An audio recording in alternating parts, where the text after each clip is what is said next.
conversation to do that. Thank you. 10 seconds. 10 seconds.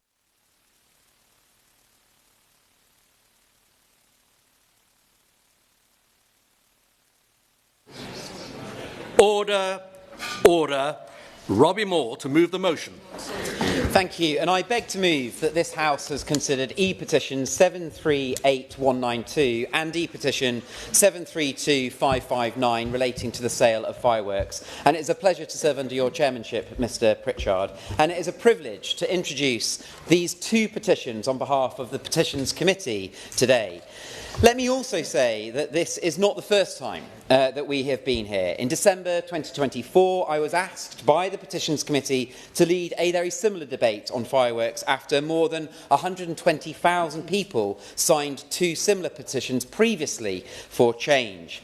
And since then, I have met with the campaigners and organisers, including the Royal Society for the Prevention of Accidents, Anxiety UK, Help for Heroes, the British Horse Society, and so many more, Mr Pritchard. And what is absolutely clear is that public support for change is overwhelming. In this place, members of Parliament from across political spectrum, across the political divide, support calls for change. And yet here we are again, Mr Pritchard, debating this important issue. And that should be a message clear and loud to government ministers to act right now. Mr Pritchard, today's petitions have received over 133,000 signatures and 193,000 signatures, respectively, well over 376,000 signatures together. Indeed, I know, having spoken to both of the lead petitioners, Helen and Graham, who are in the public gallery right now today, who have created these two petitions, their deep love for animals and the reasons why they have brought forward the petitions that they have. Because it is undeniable that inappropriate use of fireworks can have a devastating impact on domestic pets, farm animals and the like. And I will give way. I'm grateful for the honourable member giving way. I just want to thank my constituent, Robert Branch, who was one of the people responsible for starting these petitions. I met Robert last week. As a fellow dog owner, I know just how important in High Peak these issues are to local people. Yeah, and Mr Richard, I'd like to thank not only Robert Branch, but I'm sure all of us as members of Parliament have received numerous bits of correspondence coming in from our constituents, deeply concerned that much tougher action must take place now on fireworks. And in Riddlesden, in my own constituency, just before Christmas, fireworks have also had dramatic impacts. And before I talk about that story, I'll give way to the honourable member. I thank the honourable member for giving way. Absolutely, in my constituency of Halesowen, many people have written to me about the impact of fireworks on dogs. Two people in particular, Marianne and Rosaline, wrote about how excessive fireworks around fireworks night cause their dogs to tremble uncontrollably and run desperately away from their owners. Does he share my concern about the impact on animals, and does he agree with the petitioners that the government must do more in order to regulate and control the amount of fireworks through the year? I absolutely agree with the honourable member. Sorry. There are some points standing. It's only convention that you sit on a particular way. Perhaps there'll be a cross-party loving today. I don't know. We started to see it here. So if members do want to join the other side of the chamber where there are seats, they are able to do so.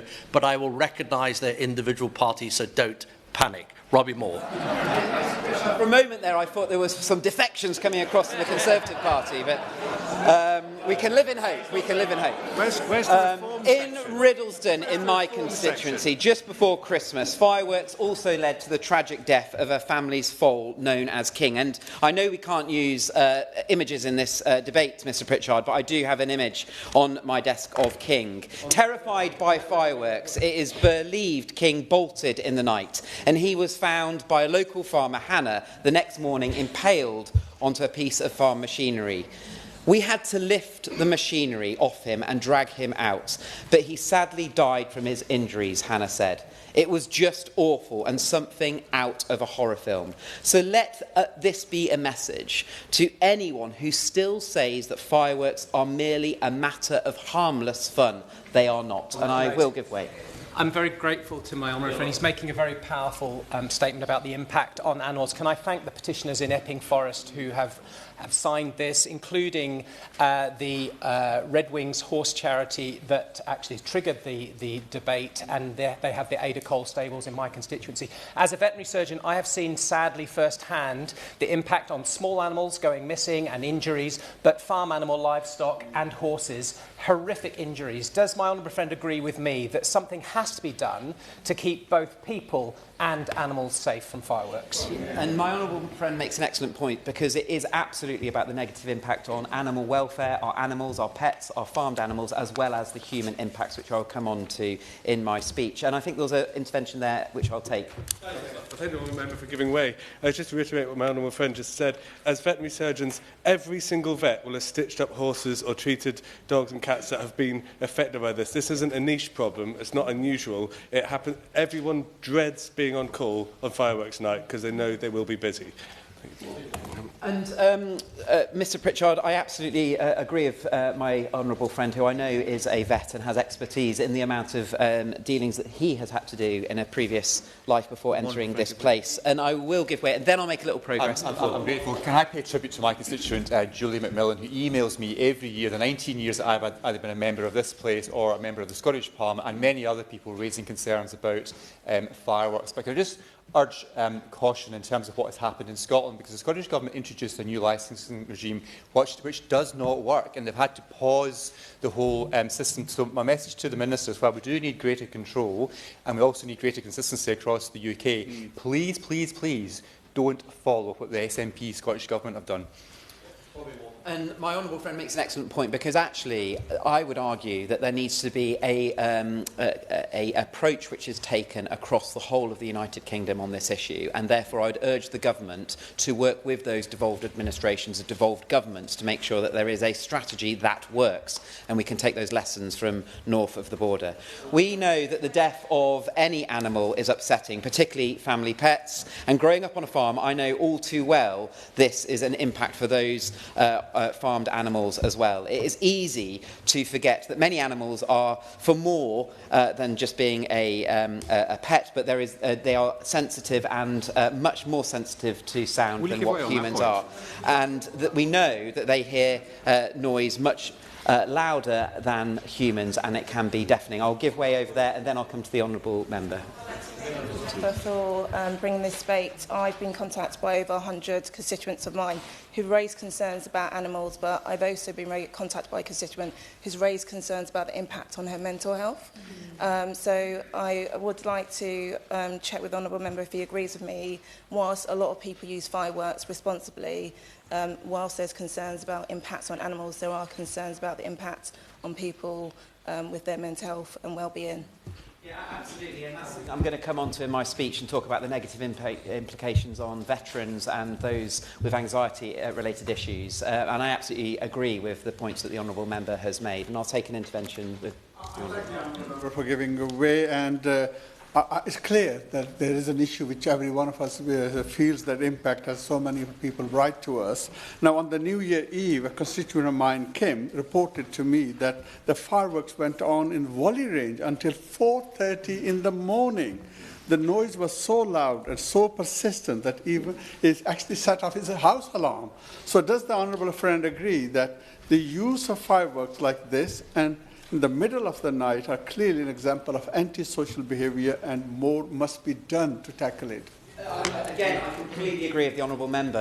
In my own constituency across Keighley and Ilkley, we are seeing the anti-social behaviour of use of fireworks throughout the night, throughout the year, early morning hours as well, causing a huge level of disruption to those hard-working individuals that just want to get a good night's sleep and get up in the morning.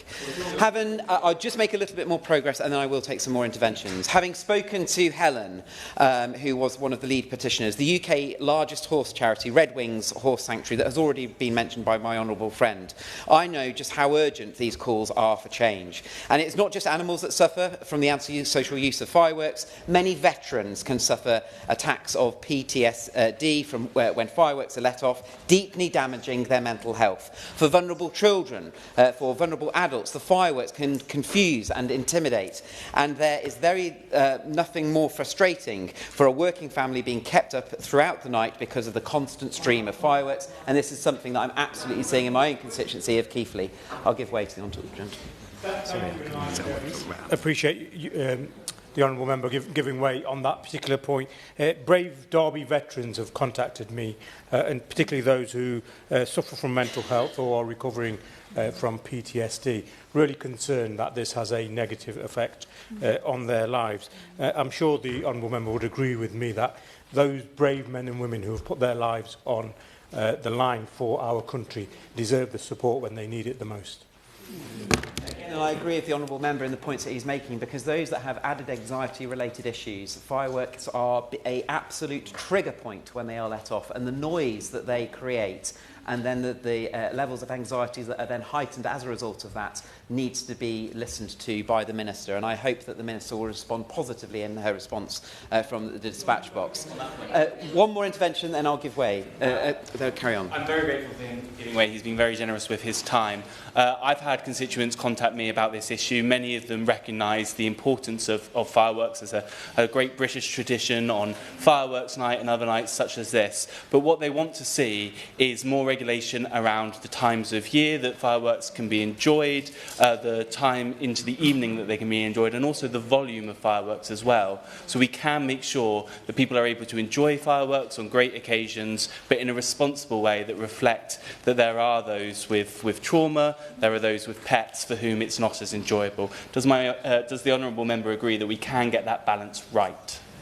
I agree with the honourable member that it is about making sure that not only are we bringing out tougher regulation, tougher enforcement, but making sure that those that use fireworks are using them absolutely appropriately. And it doesn't necessarily need to be about a ban of fireworks. There are much, much tougher measures that can be brought in through licensing, through the decibels associated with fireworks, which I urge the government to be able to look at and not just give a response that is just about we're going to take this away and think about it, because that's the response that we've had far, far too long. I'll just make a little bit more progress and then I'll take some interventions. In my constituency, we get this far too often in places like Riddlesden, Braithwaite, Brackenbank, Oakworth, Haworth, Ingro and Silsden. Just this weekend, I put out a call across the UK to share their experiences, asking people to contact me about their experiences of fireworks. I only put this out, Mr Pritchard, on the train as I was coming down last night, and I received well over 900 responses, which just shows the strength of strength of feeling on this issue. And dare I say, I've received much, much more correspondence on this issue in preparation for the debate. And the stories that I've heard have been horrifying. One resident wrote, I was at a care home caring for an elderly gentleman with Alzheimer's. There is no respite from fireworks from them, and it is so unpredictable. I saw 3 elderly gentlemen walk around the room for hours a day thinking that it was a gas explosion. Some of the residents tried to leave the building and to run away as they didn't feel safe. Some of the residents were crying and distressed. Some sat with their head in their hands. Meal times are disrupted. Every aspect of their life is affected. Chair, I say, enough is enough, and I will give way to the honourable lady. In my constituency of South Derbyshire, I too have had lots of constituents contact me, whether it's about concern for neurodiverse people, people with mental health issues, veterans with PTSD or animal owners. Helen, my constituent, sent me a video footage of her border collie Alf cowering in fear under a table. I wonder if the honourable member agrees with me that in today's modern age there are lots of beautiful alternatives for displays in the air that don't actually require fireworks, not to say they aren't marvellous at the right time, and actually can be silent, and whether more people should be encouraged to use modern technology to deliver awe-inspiring displays. Yeah. the Honourable member makes an excellent point that there are many other ways of having entertainment in the sky beyond using very loud fireworks, which gets to the nuts of and the detail of what this petition is actually about, looking at the decibel units associated with fireworks that are going off.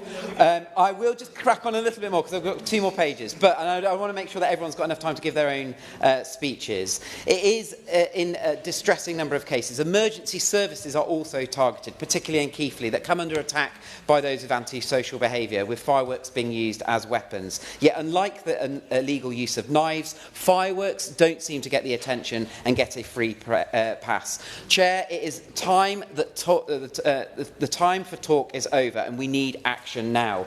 Both of today's petitions provide sensible ideas that would dramatically improve the situation for communities facing inappropriate firework use. 2 more interventions, and I'll give, and then.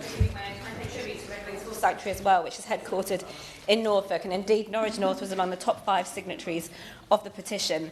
Does he agree, and as Red Wings has pointed out, that the Animal Welfare Act actually doesn't provide sufficient protections, which is why we need to look at measures such as reducing the decibel level to ensure that the protection is there for both animals and people?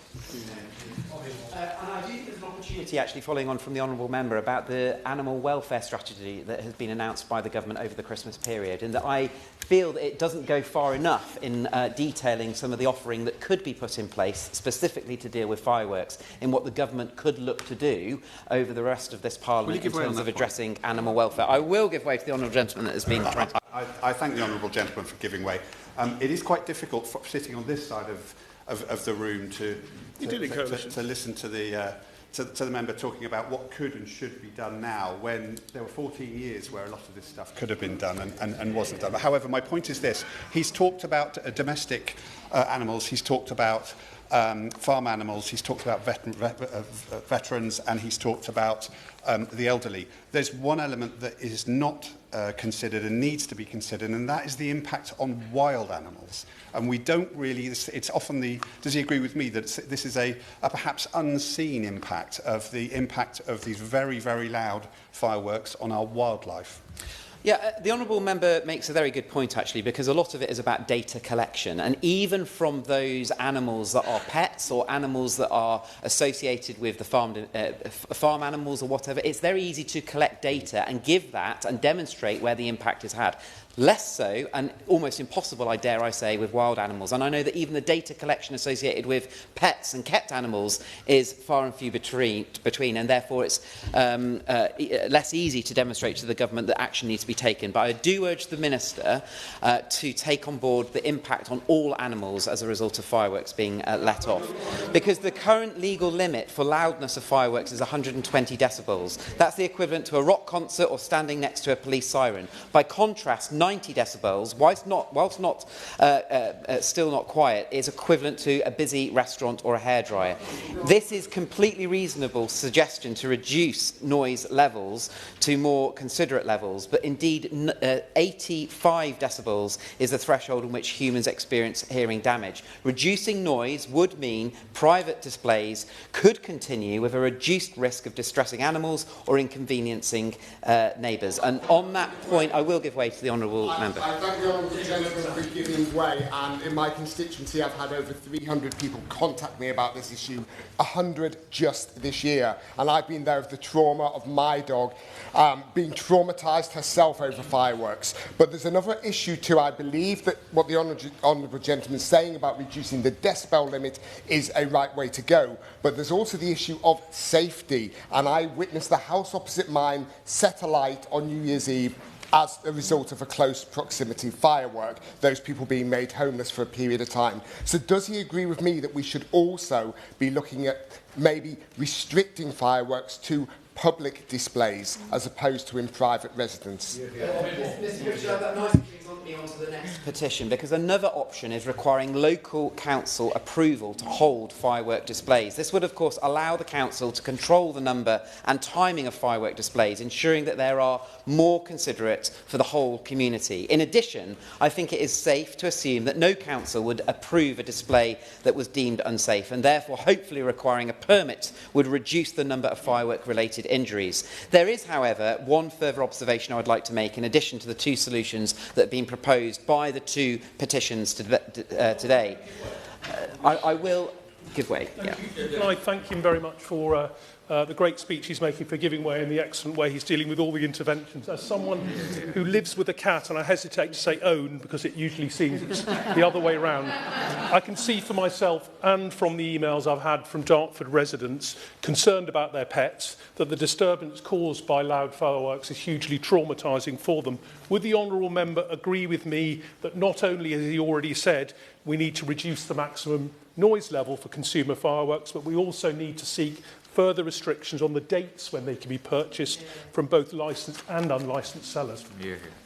I absolutely do agree with the honourable member, because it is about tougher licensing as well, and it cannot be right, and I've seen this in my own constituency of Keighley, when sale of fireworks take place and they take place in pop-up shops, that there is no regulation associated with some of those pop-up shops that take place. And those pop-up shops could be below residential flats or units, and therefore exposing an absolute risk to life, potentially, if there is a hazard associated with that environment. So I do take on board, and I do think that these are the options that the Minister should explore. Because the biggest problem with fireworks is enforcement. Until a firework is lit illegally, no crime has been committed. And by the time the police spot and respond to a firework in the sky, those responsible have had plenty of time to flee the scene or to dispose of what little evidence there is to begin with. Put simply, it is incredibly difficult to ensure laws that regulate fire use, and therefore it is quite right that today's petitions and wider reforms which focus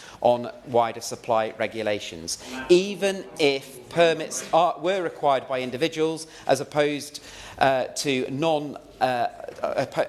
on event-by-event basis, this added hurdle to purchase fireworks would deter a larger number of people simply looking for a cheap thrill. And I will give way to the honourable member. I thank the honourable member for giving way. He has been really generous with his time. On the last point that he has made, there has been no new legislation to deal with antisocial firework use for over 2 decades. And I've had 557 of my constituents signing these petitions.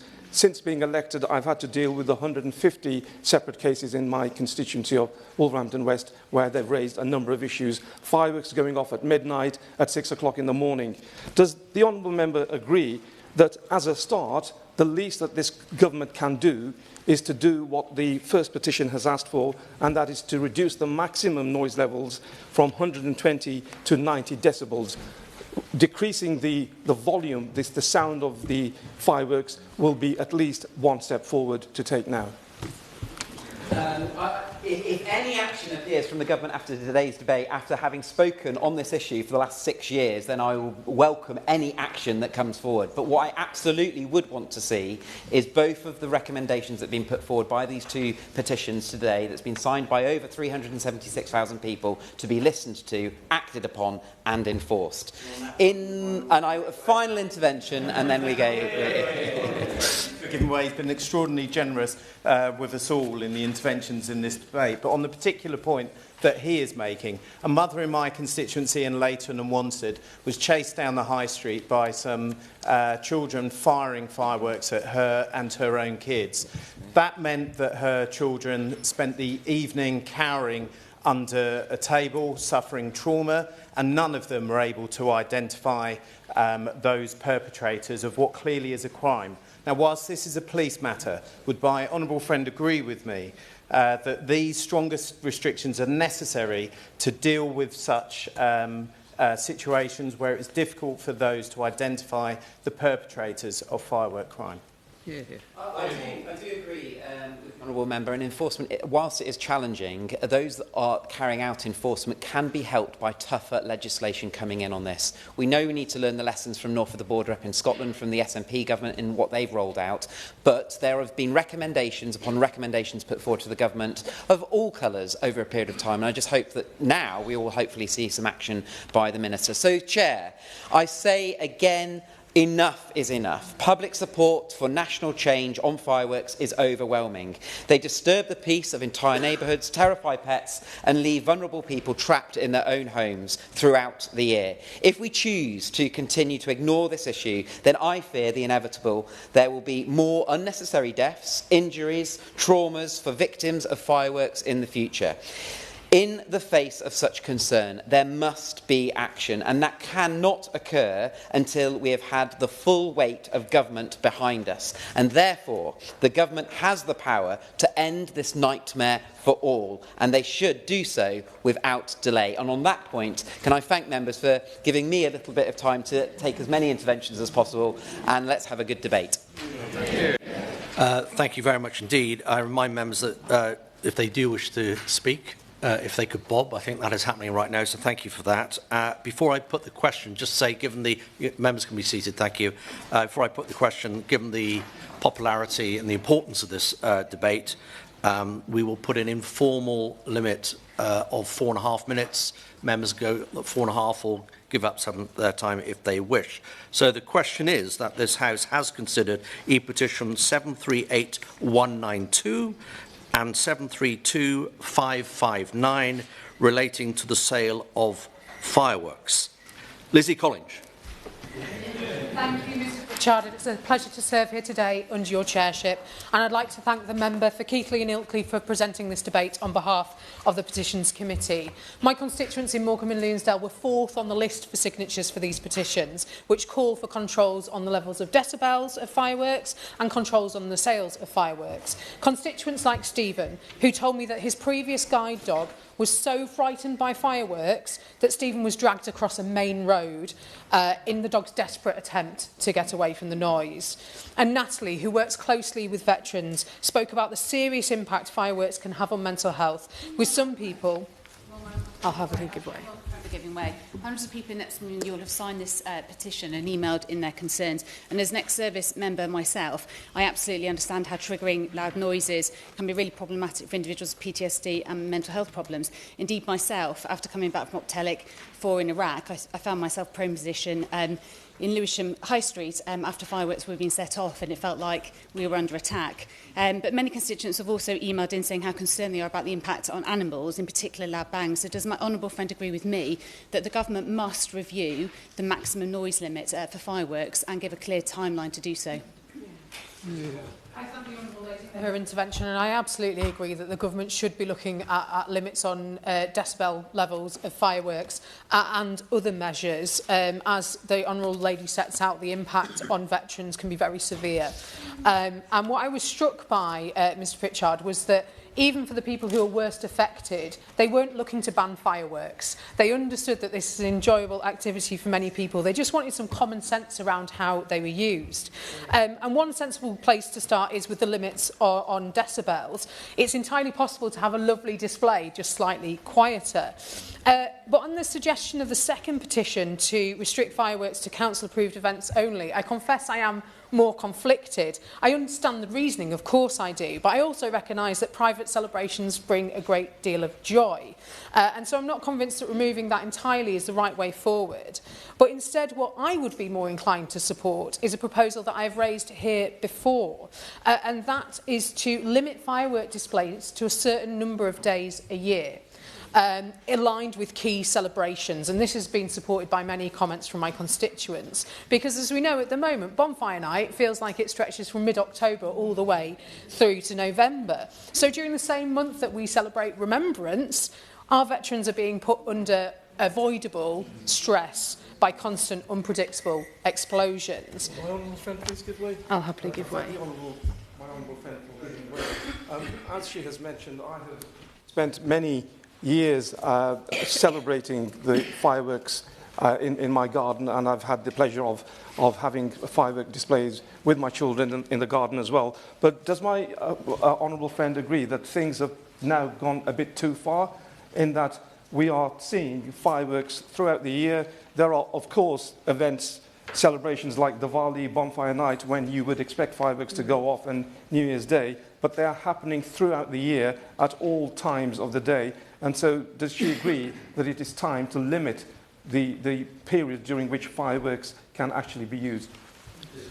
I thank my honourable friend for his intervention, and I absolutely agree, because time and again, people have told me that it's the unexpected nature of fireworks that causes the most harm. Just giving people the opportunity to plan and prepare for the fireworks would be an enormous step forward. And we can achieve this, I believe, by introducing set days for fireworks displays. For example, on Bonfire Night and the nearest Saturday, replicating this across the year for important events such as New Year's Eve, Diwali, etc. I'll happily give way. For giving way. It is incredibly important, and I'm so glad that we're having this debate, because my constituents have contacted me about how concerned they are about this issue around decibels, and I think that the proposal that she is making, that actually we limit this to a certain number of days a year that everybody can plan around, and also that we consider whether or not silent fireworks is the way to go or simply reducing decibels, is very important. So I'm glad that she has raised this as part of her speech today. I thank my honourable friend for her intervention. I have to confess, I love fireworks. I absolutely adore fireworks, and I do want people to be able to experience that joy, but not at the cost of other people's safety and security. Happily give way. I was just wondering if my honourable friend prefers the whoosh as they go up to the bang, because I think that's what most people are there for. And furthermore, my constituents get in touch with me to say that when they do complain, they feel like they're passed from pillar to post, so between the council and the police. And does my honourable friend agree that it needs to be easier and more simple for my constituents to know who to make that complaint to? I thank the honourable lady for her intervention. I absolutely agree that for any issue, fireworks or otherwise, it's really clear that people need a clear way to know who is responsible and who they can go to. And unfortunately, too many of our constituents, in whatever the situation is, get passed between different organisations, and that's unfair.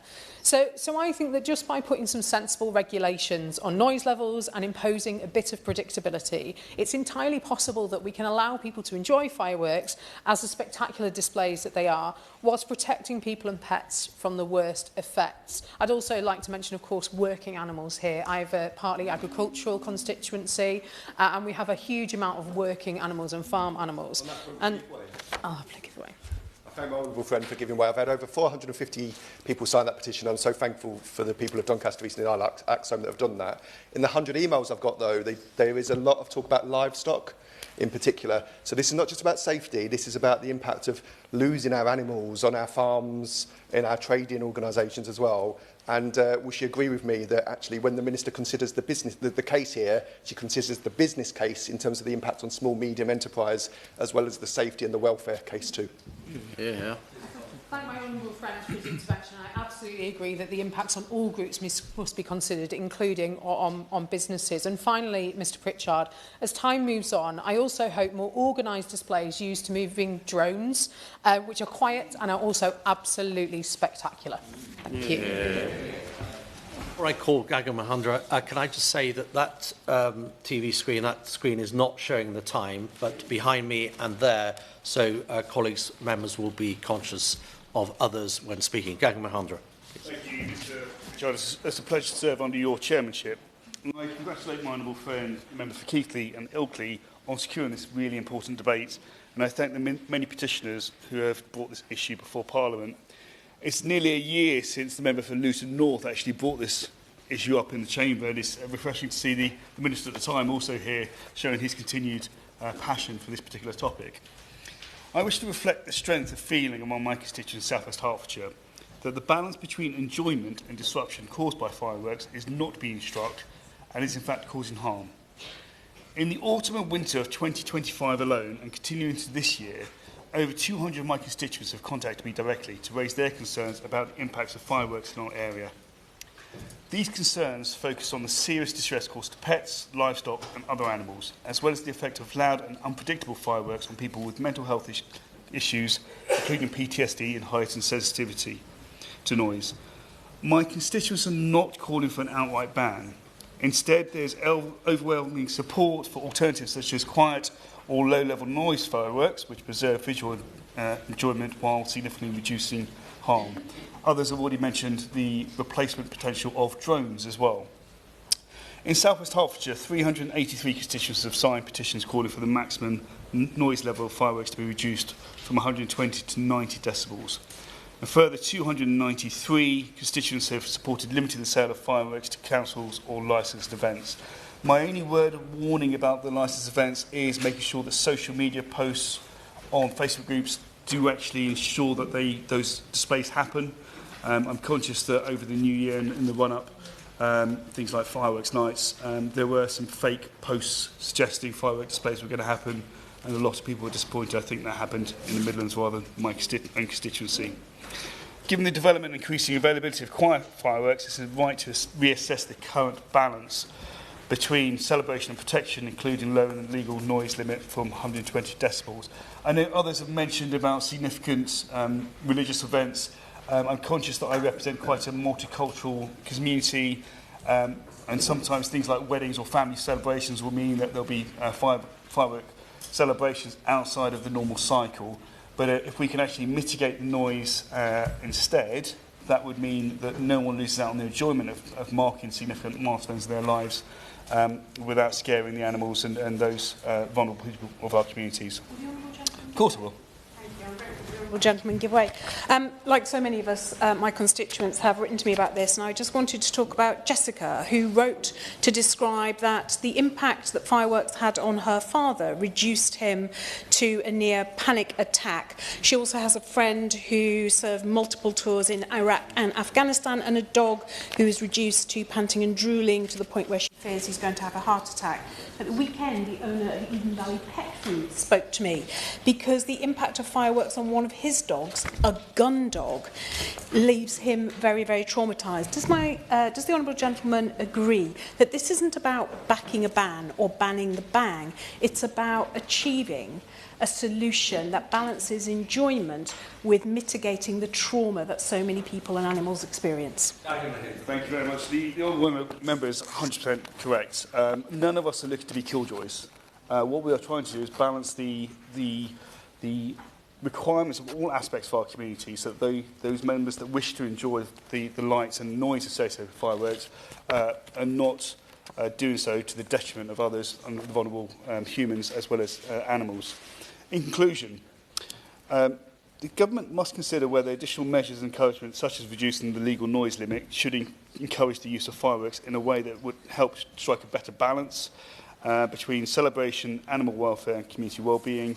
And I've already mentioned the use of drones and whether that could be potentially more widespread to ensure that people can continue to celebrate without negatively affecting other aspects of the community. Thank you. Thank you, Mr. Pritchard. It's a pleasure to see you in the chair. And it's also a pleasure to follow my honourable friend from South West Hertfordshire, and he is a committed campaigner on this issue. Here we are again, though, another fireworks petition, another debate, and unfortunately another year without meaningful change on this really important issue of fireworks laws. I said last year that we'd have to have this debate every year, and I know the Minister will listen, and I hope that we won't all be here again next year in 2027. I want to thank the campaigners, all the petitioners, because we are going to continue banging on about this, and particularly the Fireworks Alliance of all the charities, a cross-sector of charities, from veterans to vets to pets to animals to children, all of which want to see change in the law. And fireworks laws are not fit for purpose. You can see a cross-party consensus on this. That was true in 2022 when I tabled my first bill on enforcement of fireworks. And it is just as true in 2024 when I tabled my bill on licensing of fireworks. We know that this has been a really hard year for many people, and the misery of fireworks has added to this. This August to December period was possibly one of the worst I could ever remember, with families being kept up all hours by huge loud displays. Fireworks being aggressively marketed on TikTok, not as family-friendly events, but as weapons and instruments of antisocial behaviour. And now the impact on this is huge. We have impacts on animals, whether that's wildlife or pets, or in the rural and the countryside, we have mental health issues. I have PTSD, I have constituent. It's not just veterans that serve in war zones. It is also those that work in charities and humanitarian organisations, which have contacted me to say that they have been traumatised by fireworks. But also I will in a second, but also children. When I visit schools, particularly primary schools, I ask them how many of them are kept up each night because of fireworks. Every single hand goes up. And if it's not them being woken up, they're woken up by their pet, being absolutely terrified. And this has a really bad impact, particularly on children with special educational needs. I will give way. She's making a very powerful speech about the need for change in the law, but also the impact not just on humans, but on animals. One of my constituents got in touch with me from Bolton West to talk about the massive detrimental impact that irresponsible launching of fireworks had on the weekend of bonfire night. She talked about the impact on her horses, who the day after were spinning around in their stables, sweating profusely, displaying flame and responses and wind sucking on doors. And when she spoke to Greater Manchester Police, they essentially said in writing that the lack of legislation meant that they couldn't act. And it was obvious from speaking, to quote my constituent, to so many different professionals that all they could really say was that their hands were tied. And it's really clear to me, and from the contributions that we've heard today, that it's imperative on the government to change the law to protect individuals and to protect the animals that are so detrimentally impacted by these fireworks. Yeah. Honourable Friend for sharing that horrific example. It's an example we would have heard time and time again across the country. And we hear it throughout the year, but particularly during bonfire nights, during those seasons where fireworks are most prevalent. And there is a perverse loophole in our law, which my private member's bill wants to change, which is to tighten the loophole, which allows unlicensed sellers during the busiest times for fireworks to actually go and sell them. In Luton, we had somebody marketing during this period where unlicensed sellers could sell fireworks. And he was marketing online with a balaclava on his face. This was to cause damage, not to cause happiness and joy. Absolutely, we need to close this loophole. And we need to lower the decibel limits to 90 decibels. This is not just popular. A third of Brits want to see this happen, but it's also necessary. Necessary for animals, necessary for people with PTSD, veterans and those who have sustained burn injuries as a result of fireworks. A change in the law cannot come soon enough. We've seen a change in the law in the Netherlands, and where we have seen that, we have seen the injuries and serious burns incidents go down considerably. So I just want to conclude by saying, my fireworks bill is still on the books, Minister. Though it's not likely to get another reading, I suggest that the Minister, it is a really good place to start. And I am willing to work with anybody to see this progress, because when it looks at our fireworks laws, I know that everybody is on side to be able to see change, positive change, not just for ourselves, but for our communities, for our animals, and for residents that have frankly had enough. Thank you. Iqbal Mohammed, then I'm going to call Alison Hume. Thank you, Mr. Pritchard. It's a pleasure to serve under your chairship, and I thank my honourable friend from Yorkshire for introducing this really important debate. I stand here today to speak in support of both the petitions presented before us, both of which have attracted significant backing in my own constituency of Dewsbury and Batley. Over 200 constituents have signed a petition calling for a reduction in the maximum noise level of fireworks, and over 230 have signed a petition seeking to limit their sale to local authority-approved events. Those numbers and the popularity of this debate reflect a genuine and deeply felt concern about the troubling effects that fireworks can have in our communities. I've also had over 100 individual emails since I was elected in July 2024, and Paula, one of my constituents, wrote to me and said they are a constant, nearly every night, getting louder and are being let off at all hours. They're not only antisocial, but they are harming my dog. And these are stories that are across our nation. So I will give way. And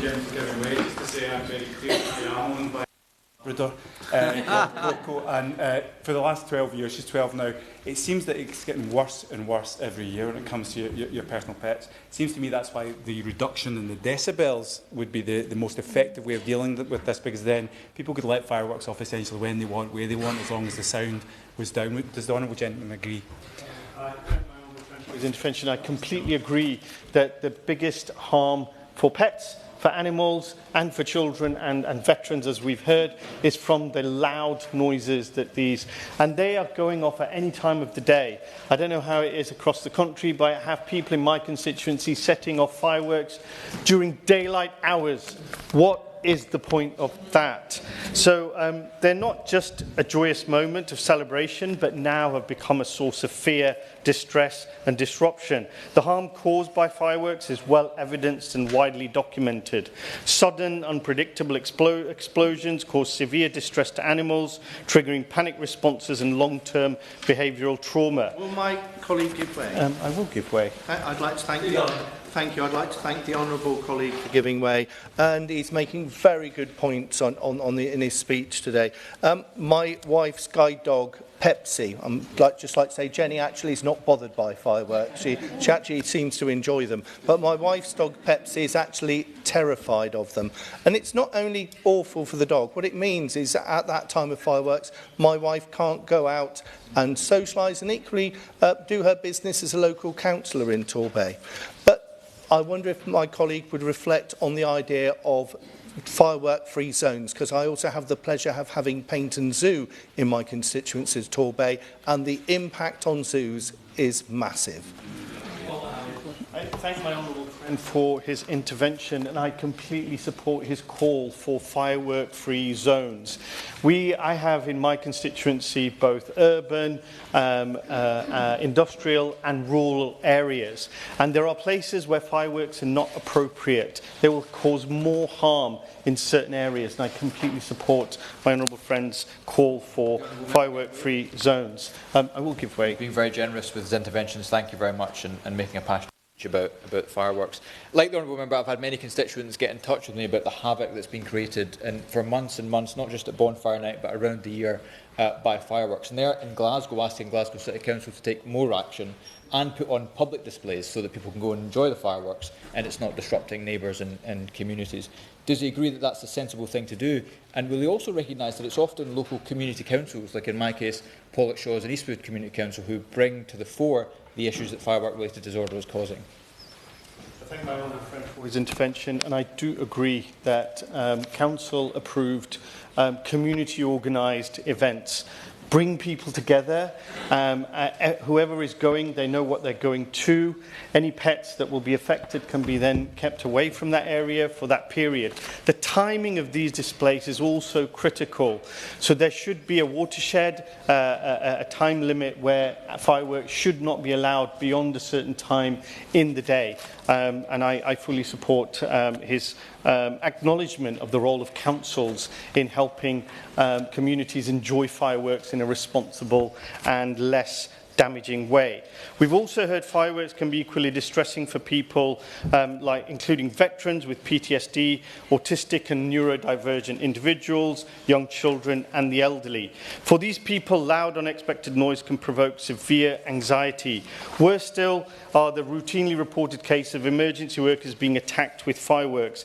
These impacts are not confined to a single night, but are repeated over weeks and months, creating prolonged periods of stress. The harms that emerge from fireworks are not hypothetical, but recurring, predictable and preventable. These petitions do not call for some totalitarian overreach of the state in pushing for an outright ban. They recognise the cultural importance of fireworks in bringing communities together, but rightfully argue that public access in its current form is outdated and irresponsible. There was an incident in my constituency during the last bonfire, not night, but it's like weeks, where a firework rocket had been let off at the wrong angle and had pierced through the windscreen of a parked car. Thankfully, nobody was hurt, but the rocket was lodged in the windscreen. Now, I don't know what his or her insurance company said about that, but that could have been a child or a human being or an animal, and the results would have been catastrophic. Other European countries have introduced more stringent restrictions, leading to fewer injuries and continued public support. Even within the UK, Scotland and Northern Ireland, Scotland and Northern Ireland have stricter regulations than England. Alternatives such as organised displays, quieter fireworks and modern light or drone shows that harness technological developments are increasingly popular and far less harmful. Responsible celebration should not come at the expense of animals, vulnerable individuals or community well-being. I therefore urge the government to listen carefully to this recurring debate It's the first debate I've taken part in. I wasn't able to take part in last year, but I've known from the research that this comes around every year, and it's really important that we do something about this. So the government, I urge them to listen carefully to the petitioners, to conscientious animal welfare experts, and to those that so diligently advocate for persons with disabilities, and to bring forward meaningful reform that strikes a better balance between collaboration. I was just finishing, but I will give way. Thank the honourable gentleman for giving way. I completely agree with him and appreciate the hundreds of people in my own constituency who have signed these petitions. Does he agree with me when we talk about government action, it must include, if we're going to end up with a licence scheme, giving local authorities the money to be able to enforce these provisions? Because if not, we will all be going back to our constituencies, picking up the phone to our council chief execs, going, this is the law, why aren't you enforcing it? Honourable friend for his intervention. I completely agree. Councils are overloaded, overburdened. They are asked to do more with less, and it's really important that any change in legislation that gives councils the authority and the powers to help with the situation is backed by finance and teeth. So to conclude, just to repeat, I hope the government will listen to the petitioners and bring forward reforms that strike a better balance between celebration and compassion. Thank you. Alison Hume and then Sarah Dyke. Alison Hume. Thank you, Mr. Pritchard. It is a pleasure to serve under your chairship. It seems to me that we've been discussing the possibility of restricting the use of fireworks to organise public events for many years. While we talk, more people suffer life-changing injuries, which would be avoidable if we had tighter restrictions on the use of fireworks. 869 constituents in Scarborough and Whitby signed the petition to limit the sale of fireworks to those running local council-approved events only, and I agree with them.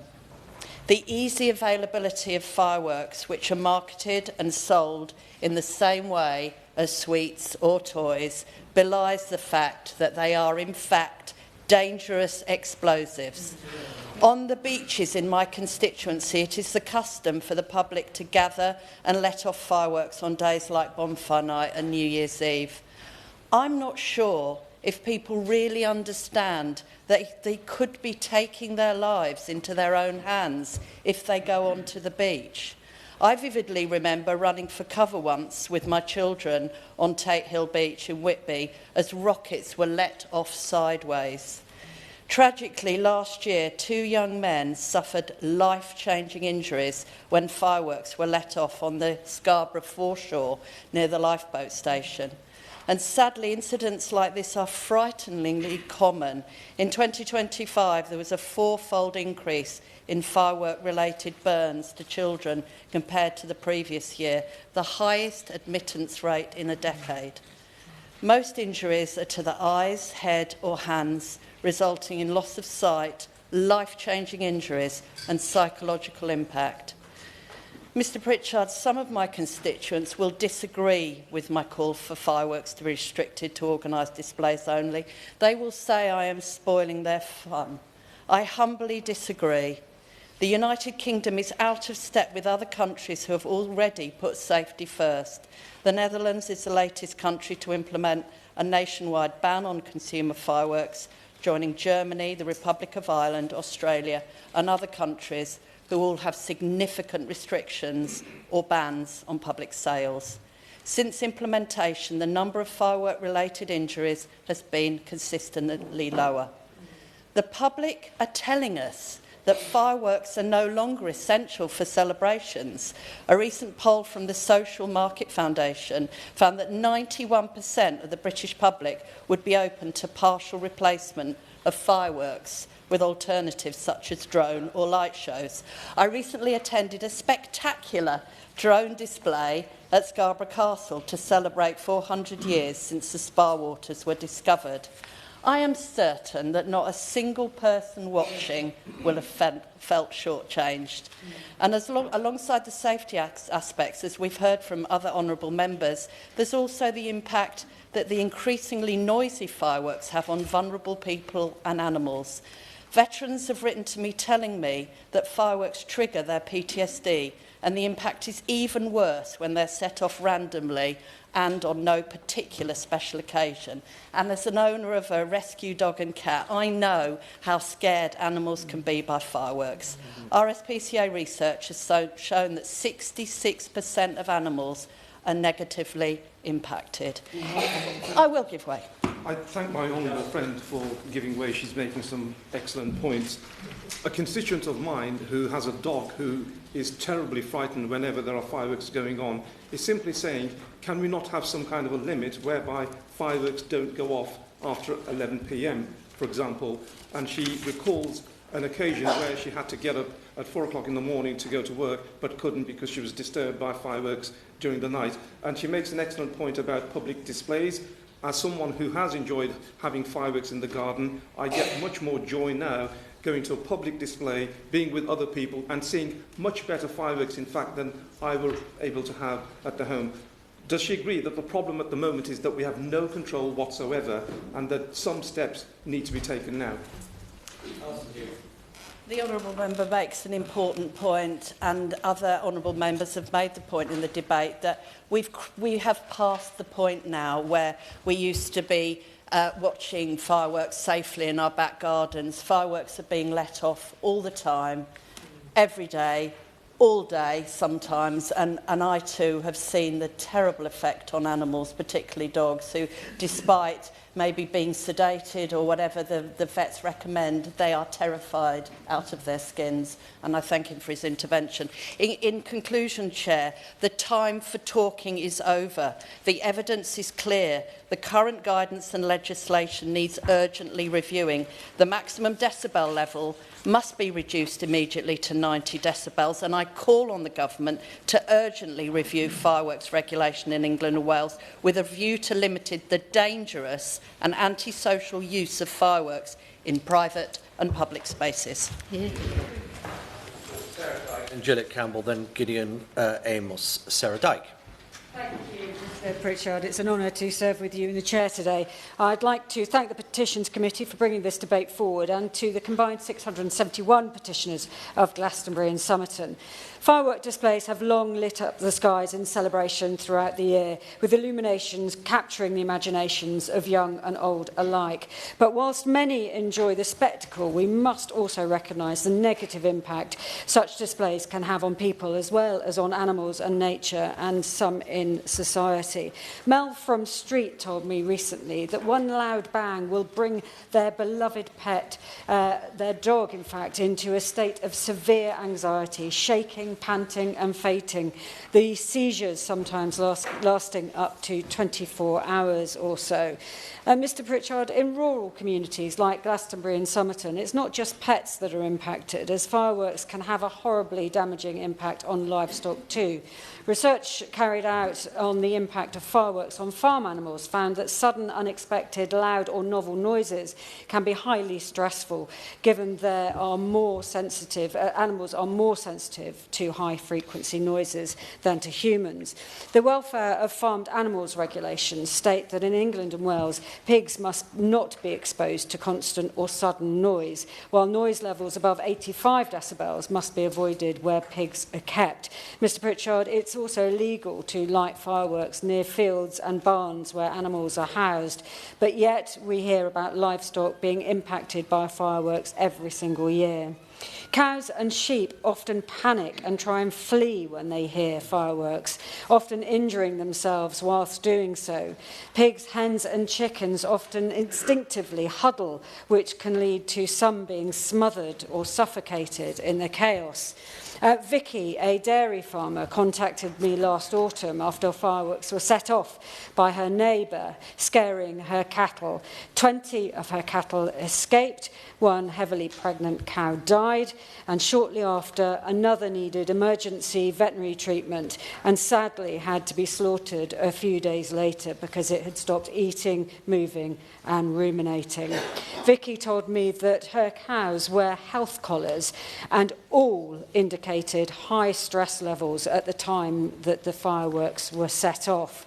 Mr Pritchard, like many rural communities, Glastonbury and Somerton is home to many horses. Like livestock, a horse's reaction to fireworks is often to bolt, which can result to injury or worse, death. Now, sadly, I was alerted to a heartbreaking story that took place near Carry Rival, where a horse bolted in panic from fireworks and broke its neck and had to be put down, leaving the owner distraught by the painful and quite unnecessary death of their treasured steed. Now, while there are sensible precautions that can be taken with domestic animals, of course, this isn't possible with livestock and horses. Concerningly, many livestock and horse owners report to me that they aren't given the warnings of local displays. But I believe that much more must be done to adequately alert people to organise public displays. And I would like to thank all of those responsible organisers who do this. But the real difficulty, I believe, often lies with the increasing number of small private displays.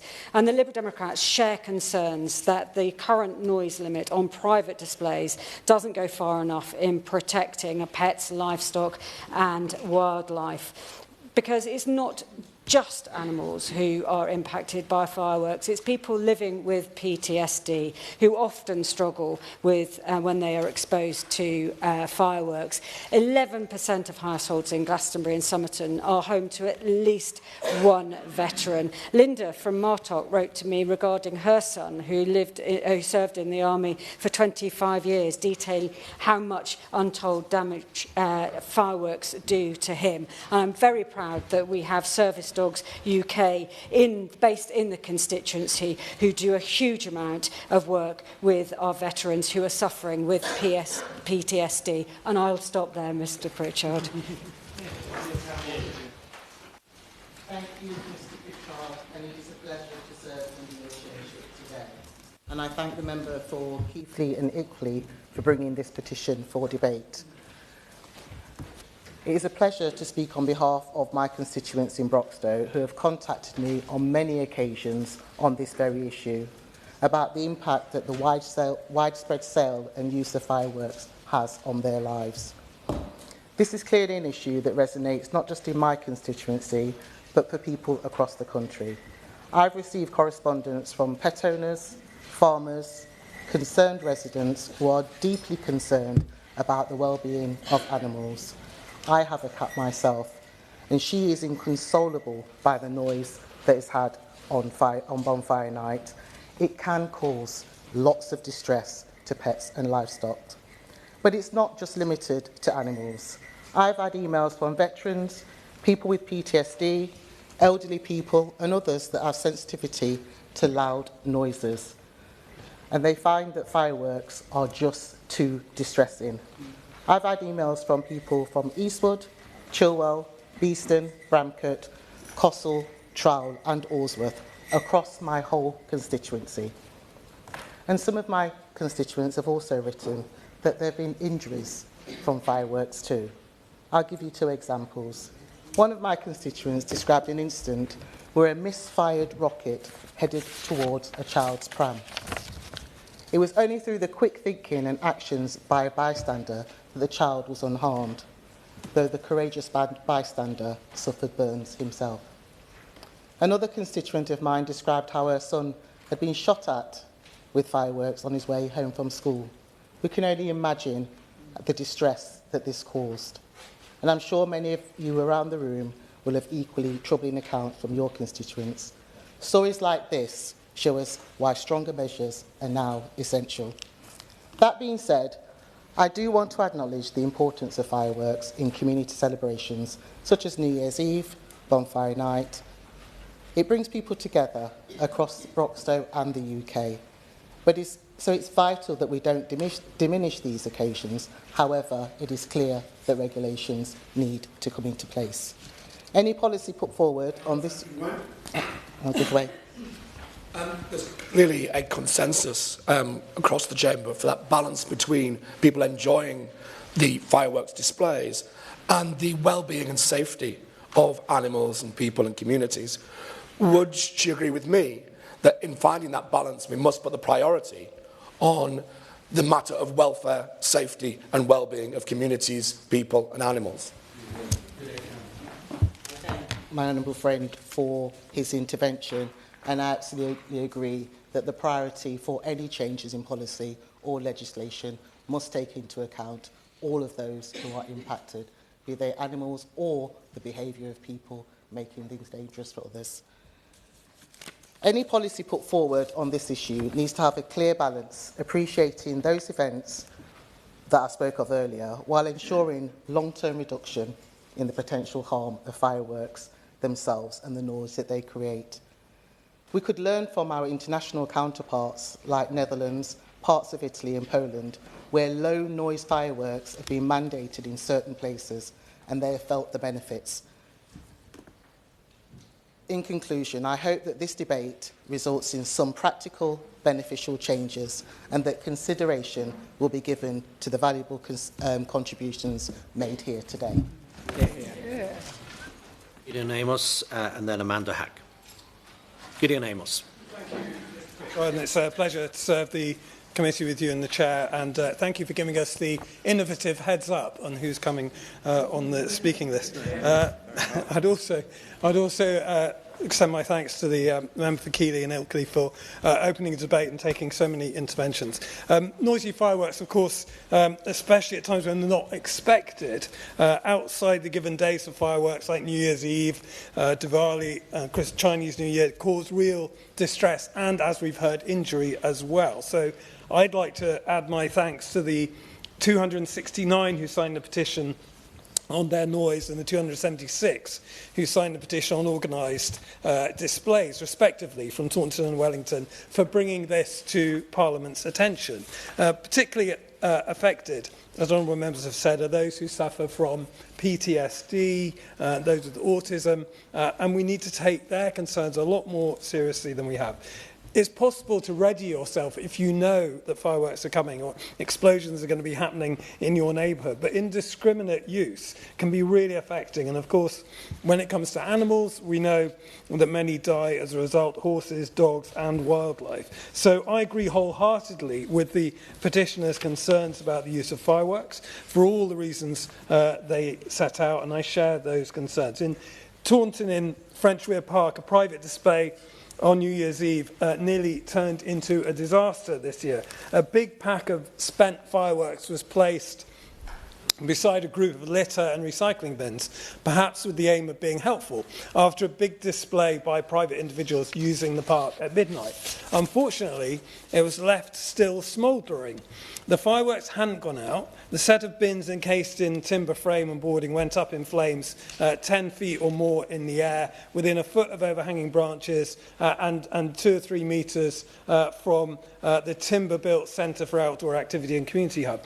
Fortunately, as is so often the case, volunteers came out of their homes, and the excellent members of the French Weir Park got on the case immediately. The fire brigade was called and the building didn't catch fire and the whole issue was safely dealt with. The main message I'd like to get across, Mr Pritchard, is that it is completely illegal to use the park for private fireworks displays. So if you're thinking of doing it, please don't. Please go to a professional event instead and keep our parks and buildings safe. But the other thing this showed, of course, is that even with really tough laws preventing this, breaching the current rules at the moment can result in on-the-spot fines of £90 or fines of up to £5,000 or imprisonment. Fireworks are still set off by individuals privately, and by the time police officers, or in this case a fire brigade, arrive, those concerned are long gone and the display is over.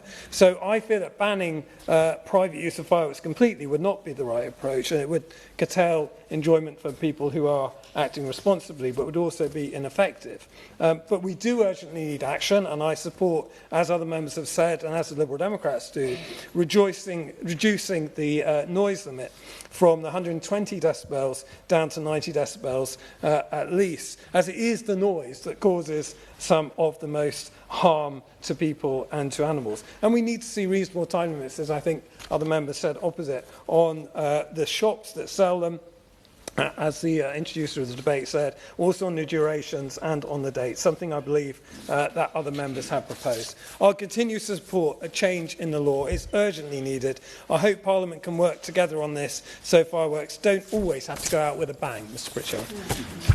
Sorry about that. Before I call Amanda Hack, I will then call Dr Scott Arthur, keeping to my word of calling Labour members that found themselves sat on the other side of the chamber, and then Sarah Hall. Amanda Hack.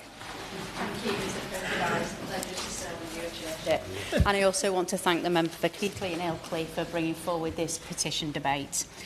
As a semi-rural MP proudly representing North West Leicestershire, it's a beautiful constituency with the heart of the National Forest, surrounded by countryside and farmland and abundance of wildlife and livestock, as well as being the main home base for canine partners. It's unsurprising that hundreds of constituents have emailed me about the need to further regulate fireworks in this country, and more than 650 signatures across both of these petitions.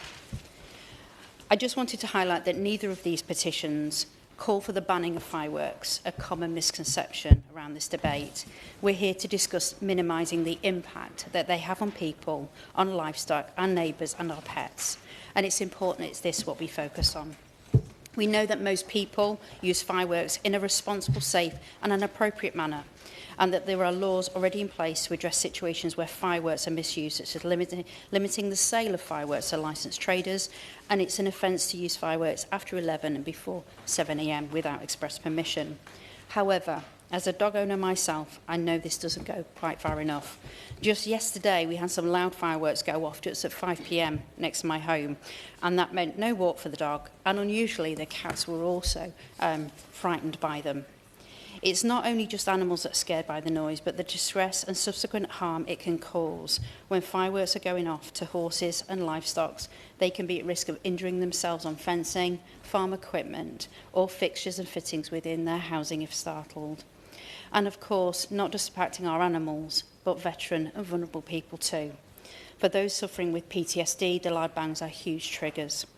PTSD UK did a study last year on the effect of fireworks on those with PTSD, and 85% of respondents saying that fireworks make them feel unsafe in their homes, and 27.2% have sought medical or therapeutic support due to firework-related stress.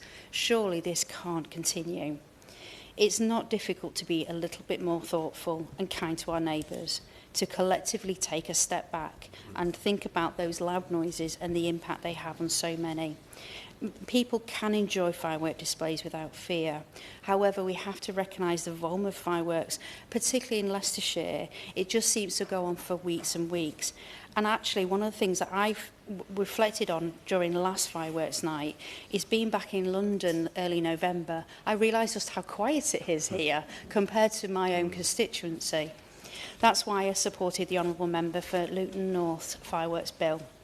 And I want to thank her for all the hard work and the hope of action going forward.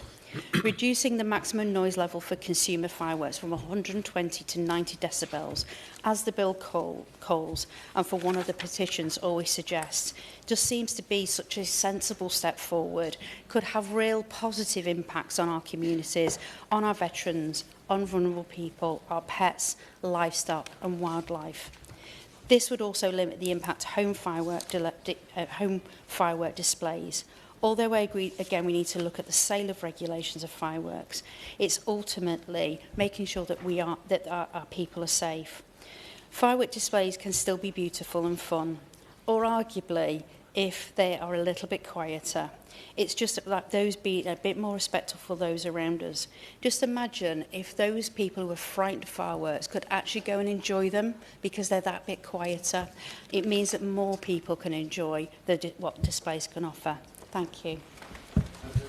Dr. Scott Arthur, Sarah Hall, Kirstine Sullivan, then Elsie Blundell, and then I will vacate the chair for my replacement. Dr. Scott Arthur. Thank you, Mr. Pritchard. Surely you are irreplaceable.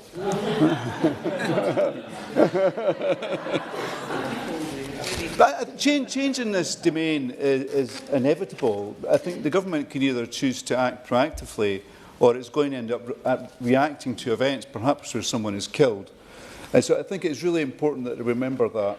We've had this debate last year. I spoke about the lawlessness we'd seen in Edinburgh South West in 2024 and in Edinburgh more widely. Across the city, the police and firefighters were attacked with fireworks, bricks and bottles, and our public transport system was also heavily targeted. A red panda in Edinburgh Zoo died. In my constituency, disorder in areas included Sighthill, Oxgangs, Calder Road and Broomhouse left my constituents terrified and afraid to leave their houses. A care home, petrol station and car dealership were all attacked. It was shameful that disorder of this level took place and that in large part it was fuelled by the easy access to large stocks of fireworks. In 2024, after this, I visited the police and they showed me photographs of fireworks they had confiscated from a gentleman who had them in the back of his van. He was going around selling them to young people for profit. In 2025, an individual was caught with £42,000 worth of fireworks that he intended to sell to people on the street. Firework exclusion zones have been set up in Scotland since then. These are important, but ultimately they're very difficult to enforce, as we've already heard. Very happy to. For giving way on that point. And it is an important point around firework control zones because they were kind of sold as a bit of a silver bullet. Unfortunately, I heard from fire chiefs and from police officers during my time as a councillor that they had been given no additional resources or funding to enforce these zones. Surely that is a must. Yeah, absolutely. And I know in Edinburgh, the planning and resourcing that goes into enforcing these is absolutely incredible. And I also want to thank the police for the work they do, often facing real risks to do so. But I think what we really have to tackle is the import and sale of fireworks. But last year, in response to events in 2024, my office undertook a local campaign. We wrote to all the supermarkets asking them to end the sale of fireworks. And I want to thank Hannah from my office for doing that. And I'm proud that all the major supermarkets have now stopped selling fireworks in Edinburgh South West. A fantastic achievement. And this is also the case all across much of the city because my honourable friends, the members for Edinburgh South and Edinburgh East and Musselburgh were also able to copy what we'd done and achieve the same in their constituencies. Around this time, I was copied into a letter to the Chief Executive of ASDA because they had just agreed to stop selling fireworks in my constituency. This was a letter, this was an email from the British Fireworks Association. He said the people behind the campaign in Edinburgh South West, my constituents, were very small, ill-informed and vocal self-interest groups. These are people who are pet lovers, veterans. I do have a lot of veterans in my constituency, people who might be neurodiverse, or people that have just had enough. He went on to say that the regulated sales ensure that customers are purchasing from a trusted source. Often, he said, often with clear instructions and safety warnings. Often with instructions. Absolutely incredible. Thankfully, without their help, the situation across Edinburgh South West really did improve, in part because of what the supermarkets did, and I do want to thank the supermarkets. And while the police were called to some incidents of antisocial behaviour in Edinburgh South West, those involved dispersed when officers arrived, and there were no more serious offences committed. Perhaps because from the previous year, the police had managed to prosecute quite a number of people who were caught. So I cannot commend strongly enough the work that the local police and community groups did on the build-up to November the 5th last year. And many, many months of work really did pay off. And I'm proud of the small contribution my office made to that. But the difference to Edinburgh South West in terms of the much lower level of violence was at least in part because it was harder to buy fireworks. So I do think the government has to look at this. Think about the role of organised displays, like we have in Edinburgh at the Valley and Hogmanay, and organised by people like the Curry and Balerno District Round Table. And think about, does anybody else really need to be able to buy fireworks? Do we want to be proactive as a government and keep people safe, or wait until more people are injured? And I really do feel it's incumbent on the government to act. The Netherlands started 2026 with a firework ban. Wouldn't it be great if this country did the same to start 2027? And I thank you, Mr. Pritchard. Here, here. Hold on. Thank you.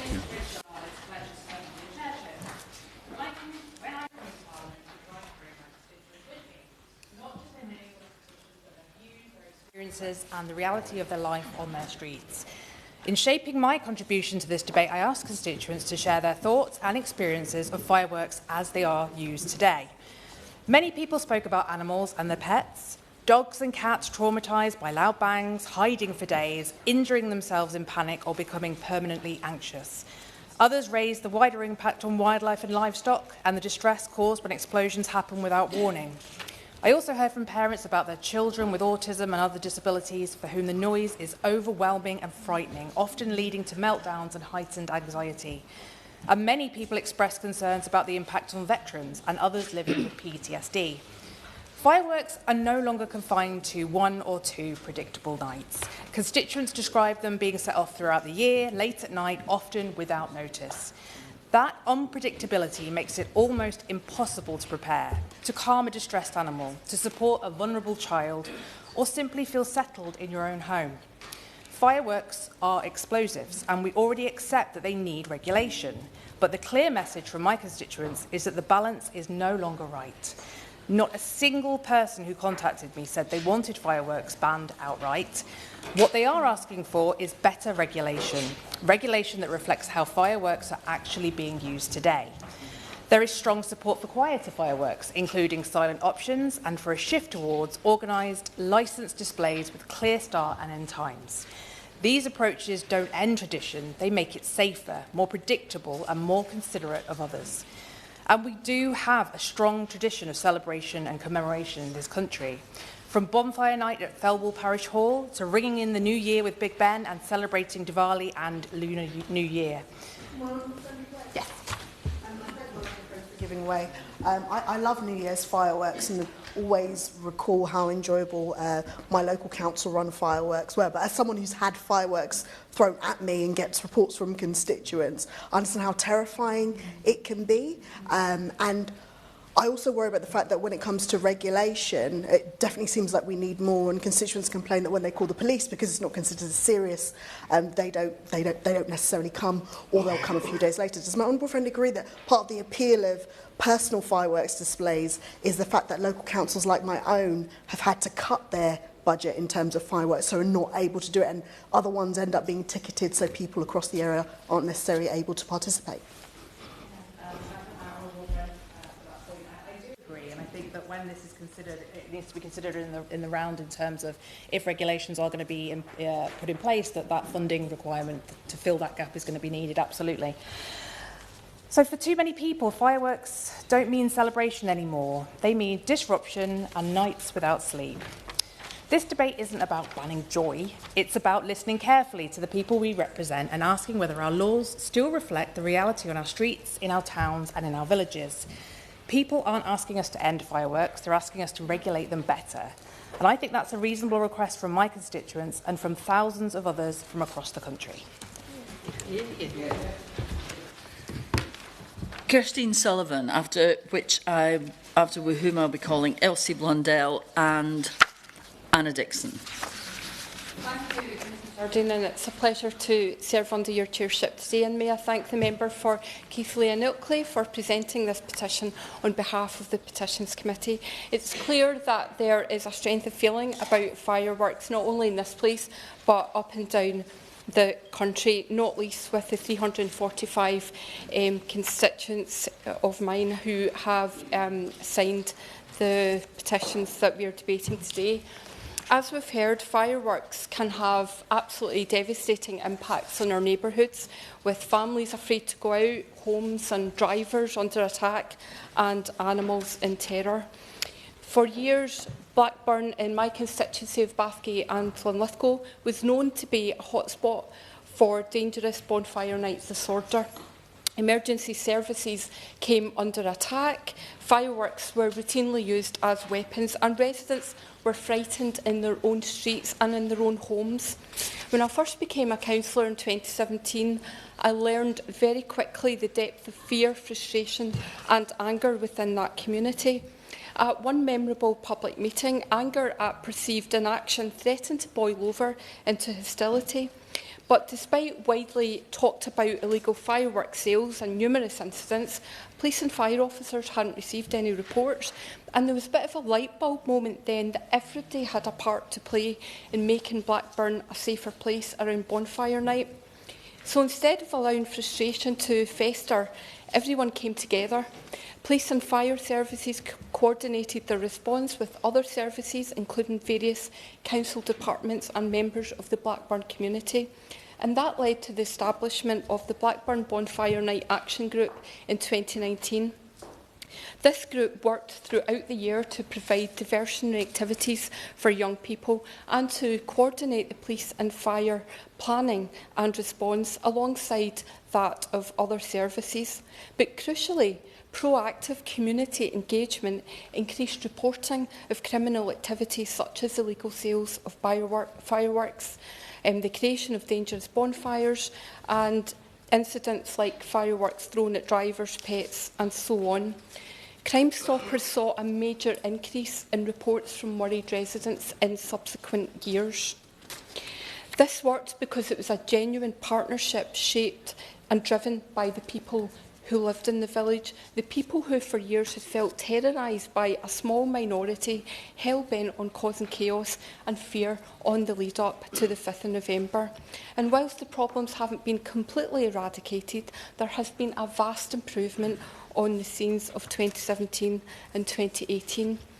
The Blackburn Bonfire Night Action Group has received national recognition for its work, being praised in the Scottish Parliament for reducing issues around antisocial behaviour during bonfire season, and I commend everyone who's played a part in this initiative for their commitment and efforts in addressing what has been a very complex issue. Ultimately, it's people in our communities, in our neighbourhoods, who know exactly what's going on, and they're the ones that have to live with the consequences. Fireworks policies must be made with communities, not imposed on them, and councils in Scotland and other vital public services, like Police Scotland and Scottish Fire and Rescue, must be resourced and funded to deliver those policies. Communities like Blackburn deserve nothing less. Thank you. After Elsie Blundell, I'll call Anna Dixon and then Alex Ballinger. Elsie Blundell. Alex Ballinger's left. Opportunity to raise the views of my constituents in this debate, over 650 of whom have signed the first of the 2 petitions being considered today. Many of these constituents have made their views known to me this weekend and previously when I made clear that I would be speaking in this debate. Whether it's on the 5th of November, New Year's Eve or Eid, fireworks have become part of our national story and are interwoven in this country's rich history. But while so many enjoy these colourful displays, there are also those who are filled with anxiety each time November comes around. Whether it's veterans working to overcome what they've had to endure while serving, those who work shifts or irregular hours, or families with young children, there are legitimate reasons as to why people are concerned, not only with the level of noise involved in these events, but the frequent spillover into days and weeks prior to or after the events themselves. Bonfire Night is no longer just a night. As we all know, there are displays, organised or otherwise, which take place throughout the winter months, much to the consternation of many in our communities. We must also consider that there is a small but dangerous minority who misuse fireworks in antisocial behaviour that strikes fear into the hearts of many vulnerable residents and adds further pressure to our emergency services who are already under considerable strain. It's clear that some individuals have lost sight of what these events are all about and instead use fireworks to intimidate and threaten, putting themselves and those around them at serious risk. And this is without considering the impacts that weeks upon weeks of explosions have on our family pets, local wildlife and biodiversity. Indeed, one constituent, Pete Knowles from the Stony Hill Community Wildlife Area, raised that in summer in our area, barely a week goes by without disturbance to wildlife, pets and people. He made clear the acute risk to hibernating wildlife, the local bat population and nocturnal species such as badgers, foxes and wood mice. We've each heard from countless constituents who have written to us to let us know the damage that fireworks do to their family members, and I truly believe that we really have to find a way to continue our enjoyment whilst remaining aware of people who hold such strong and genuine opposing views. This requires both common sense and compassion by considering how we can further limit the use of fireworks outside of holidays so that people don't need to endure weeks of potential anguish. Next, strengthening local enforcement on the run-up to these events and to crack down on any retailers that sell fireworks to anyone under the age of 18. We all know that it continues to happen and it needs to stop. We must look more closely at the actions of other countries that have legislated for a firework noise reduction from 120 to 90 decibels. Some of these explosions are too loud, and we need to remember that behind every door there could well be a person or animal being tormented. And finally, prohibit the bulk buying and stockpiling of fireworks by enforcing laws that are already in place. There is no need for it, and it must also be urgently curtailed. As I said in my opening remarks, fireworks can bring people together, but there are also many who should not have to continue to endure the status quo, and I believe that it would be remiss of us as parliamentarians to stand here again next year and indulge in the same debate with nothing achieved in the interim. I hope that the Minister can touch on some of these points in their closing remarks, and I would like to thank my constituents in Hayward and Middleton North for their candour in relaying their views on this issue to me. Thank you. Thank you. Anna Dixon. Thank you, Madam Chair. It's a pleasure to serve under your chairship today, Ms Jardine. I'd also like to thank over 1,000 of my Shipley constituents who responded to today's petitions. The antisocial use of fireworks is a blight to our communities. Since I was elected a year and a half ago, hundreds of constituents have contacted my office. They've been in touch from across the Shipley constituency, from Baildon, Bingley, Willesden, Rose, Cottingley and Collingworth. They tell me that loud fireworks keep them awake at night, cause distress to young and old, to pets and farm animals. And for one veteran I met, suffering with PTSD, it re-traumatises him every time. I've campaigned vociferously to put a stop to this. I've written to ministers, spoken to the local police, met with campaign groups and raised the matter in Parliament on multiple occasions. In October, I launched my own petition calling for a reduction in the legal decibel limit for fireworks sold in the UK. And that petition is now supported by almost 5,000 people. This is a massive issue and it needs to be addressed. Will Member bring way? I'm happy to give way. I thank her very much for giving way, and I shared her petition with my constituents, so I want to thank her for the campaigning that she did on that issue. I was actually looking at the General Petitions website for this Parliament. There are 199 petitions with fireworks somewhere in the description, which I think is an incredible number when you consider the 601 for the NHS, which is a huge issue, 553 on housing and 367 on immigration. So 199 fireworks is a significant percentage, and I wonder whether she'd agree with me that actually, compared to those other issues, this is something that's relatively easy to fix, and therefore the government should grasp hold of this issue. I thank the honourable gentleman for his intervention, and I'm sure that the Minister will have heard his plea along with that of many members in the Westminster Hall today. To be clear, this isn't about stopping anyone from enjoying fireworks. I enjoy good fireworks as much as the next person. In fact, the sparkler is my favourite. Celebrating Bonfire Night, New Year's Eve, Diwali, Eid, these festivities are part of our social fabric that brings us together as families, friends and communities. What this is about is tackling the antisocial use of fireworks. I'm proud that the previous Labour government did a lot on this issue. The Fireworks Regulations 2004 imposed curfews on fireworks, restricted their sale to certain times of the year for unlicensed sellers and outlawed their use in public places. When we last were in power, we made great strides, but further change is well overdue. As many of my Shipley constituents would tell you, the antisocial use of fireworks persists despite the best efforts of Bradford Council, Trading Standards, the Fire Service and the police in enforcing the current law. In the run-up to Bonfire Night, some £10,000 worth of fireworks were seized by West Yorkshire Police from rogue sellers. And thanks to the tireless work of the West Yorkshire Fire and Rescue Service in prevention and education, working with partners in the community, most celebrations last year went off without incident in Bradford. Other members have spoken with great passion about the safety concerns, particularly my honourable friend for Scarborough and Whitby, and I support a lot of what's been said today. But I think the most important thing where we want action, and action soon, is on noise.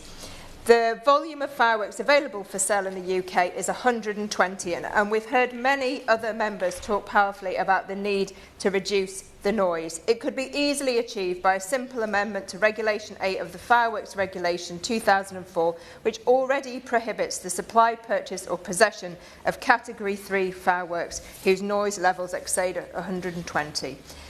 Furthermore, I would support a ban on the general sale of Category 3 fireworks, limiting these to authorised events in the same way as Category 4 fireworks.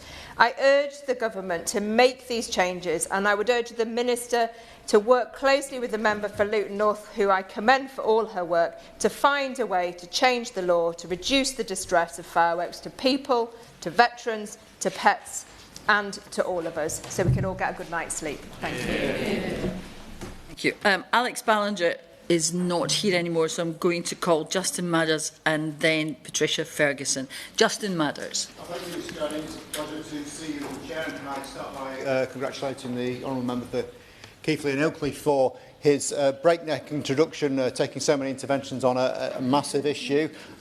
He's, of course, right, as many members have been right to observe, that we have had these debates year on year. I remember being sat over there whilst in opposition. I remember being sat there on another occasion last year, and now I'm here. And I think every year we get more and more members attending and more members of the public demanding change. So I think the case has been made that it is now time to act. It's interesting to note that despite an increased awareness campaign in the last year, there were 550 child admissions to A&E on bonfire night for Burns alone. I think that shows us that education and information can only get us so far.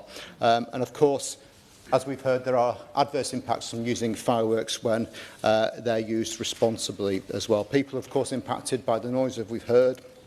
For some, they're a nuisance. They can interrupt sleep or leisure. For others, bangs can be harmful, particularly those with sensory challenges or conditions like PTSD. And with this in mind, I understand why some want greater restrictions on who can put on displays and on the days on which they can do that. And in my time as the Minister responsible for product regulation, I engaged with businesses, consumer groups, charities to gather evidence on the issues and impacts of fireworks.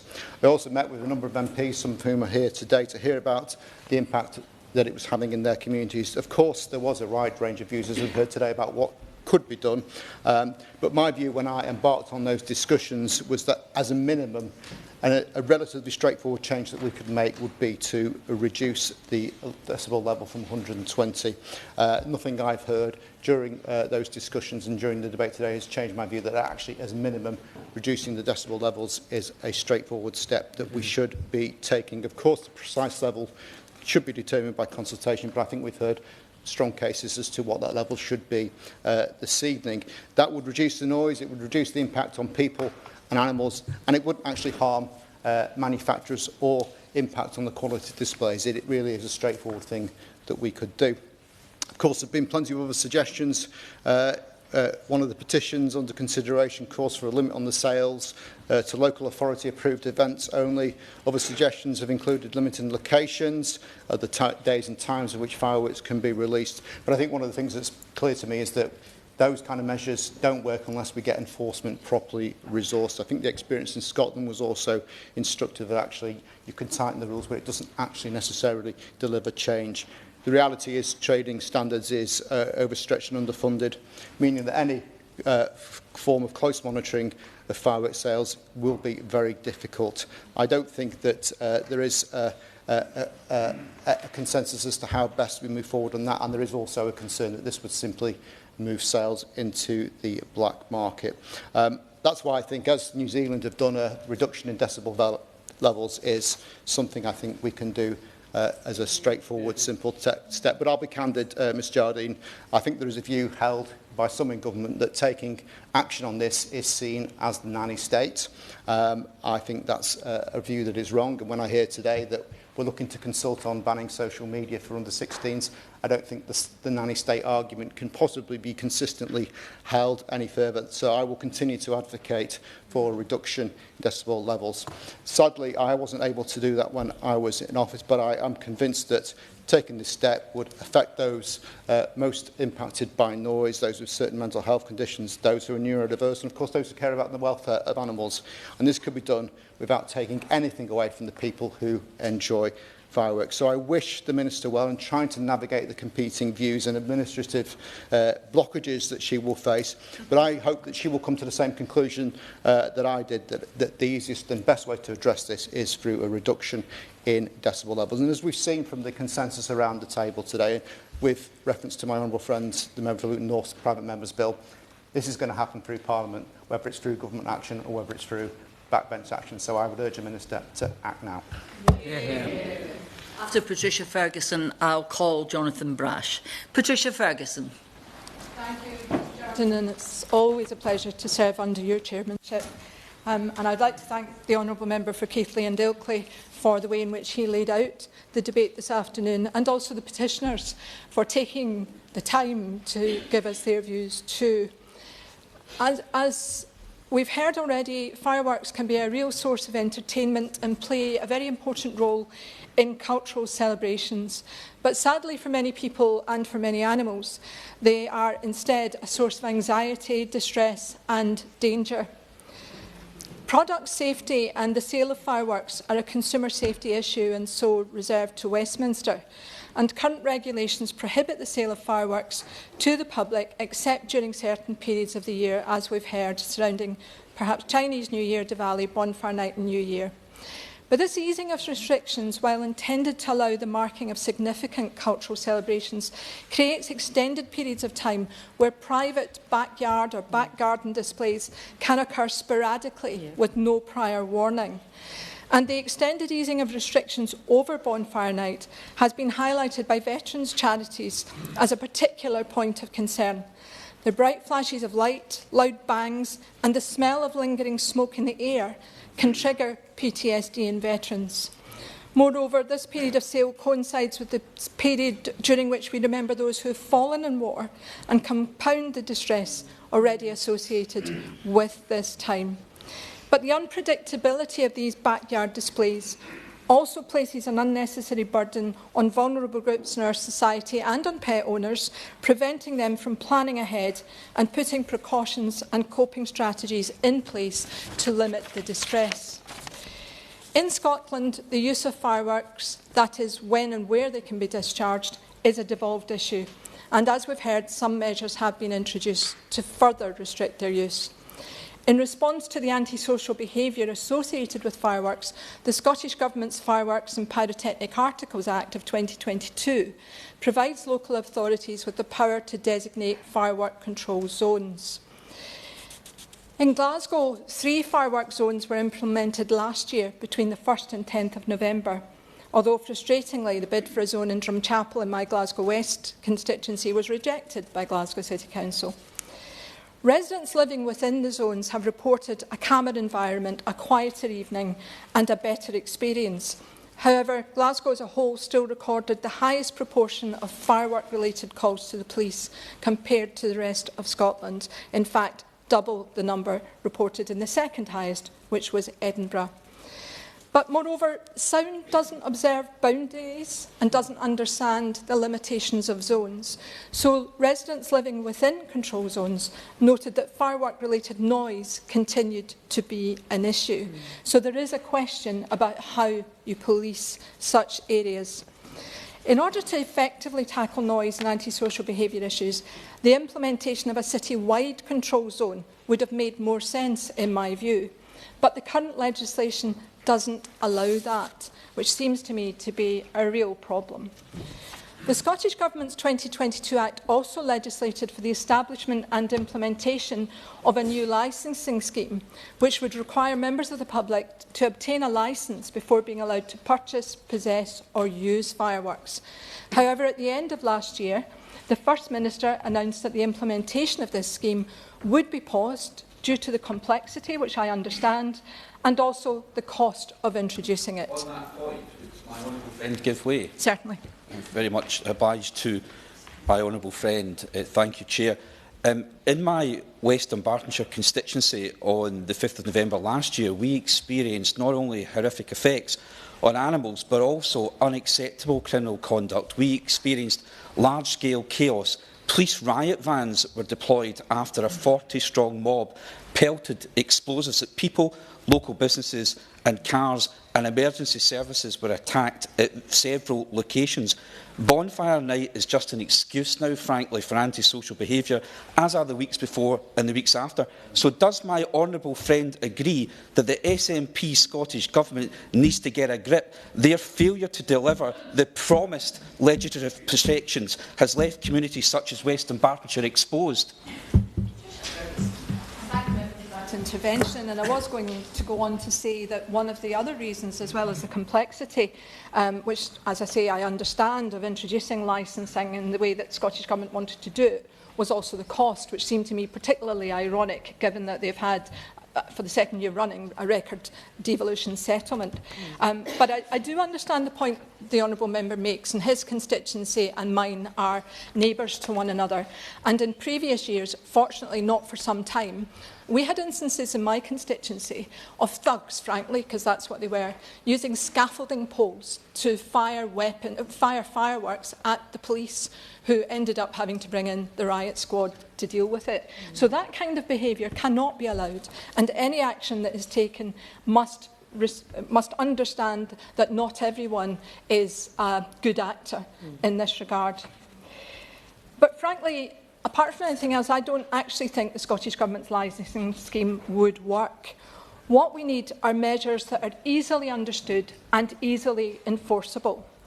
As we've heard, silent or much quieter fireworks and organised displays seem to me to be the way forward.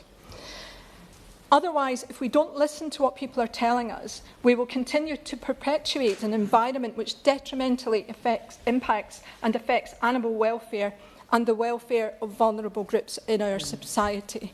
I think, Madam Chair, that this debate this afternoon has been a very, very interesting and very worthwhile one. But I hope that we will all resolve, and that the Minister will agree, that we shouldn't be back here debating it again next year. Jonathan Brash. I'll call Laura Kirk-Smith. Mr Jonathan Brash. Thank you, Danny. Pleasure to see you in the chair. Can I start by thanking the honourable member for Keighley and Ilkley for the expert way in which he led this debate today. I think the last time I spoke in a petition debate that he led, we agreed across this chamber on mandatory digital ID, so I'm hoping for a similar outcome today.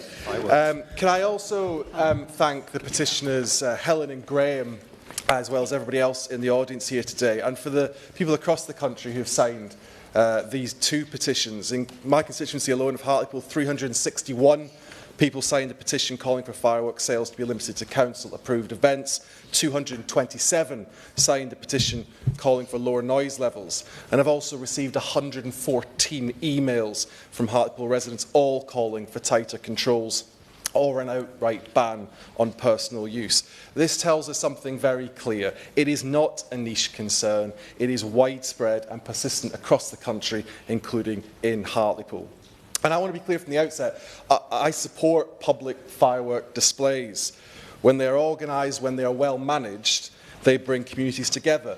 As a child, I loved attending the firework display at Ward Jackson Park in Hartlepool, and today Hartlepool is fortunate to still have a major public display at Seaton Carew, supported by Hartlepool Borough Council and sponsored by X-Energy, and I'm grateful that that support continues. But what my constituents are experiencing now goes far beyond a few celebratory nights. Fireworks in Hartlepool begin in September, intensify through October and November, and continue in December and into early January. For weeks at a time, there is no predictability and no break. And this has real consequences. Children are woken night after night. Elderly residents report fear and anxiety. In 2024, Hartlepool Police were forced to issue a dispersal order on the Bishop Cuthbert estate in Hartlepool after fireworks were being used as weapons, seriously injuring at least one young person. Pets suffer distress, and veterans and others living with trauma are affected by the sudden loud explosions. Calling for action is not being anti-fun. It's about respecting others. There is nothing nanny state about protecting the most vulnerable in our society.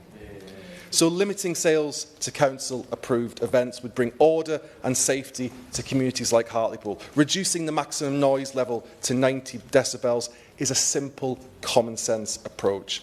Quieter fireworks already exists. Alternatives are available.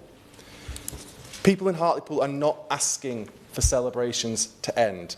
They're asking for balance and fairness. And I urge the Minister, who I know has listened intently all afternoon, to listen to these petitions, to listen to the messages from members across this House and from the people of Hartlepool. The current system is not working and it needs to change.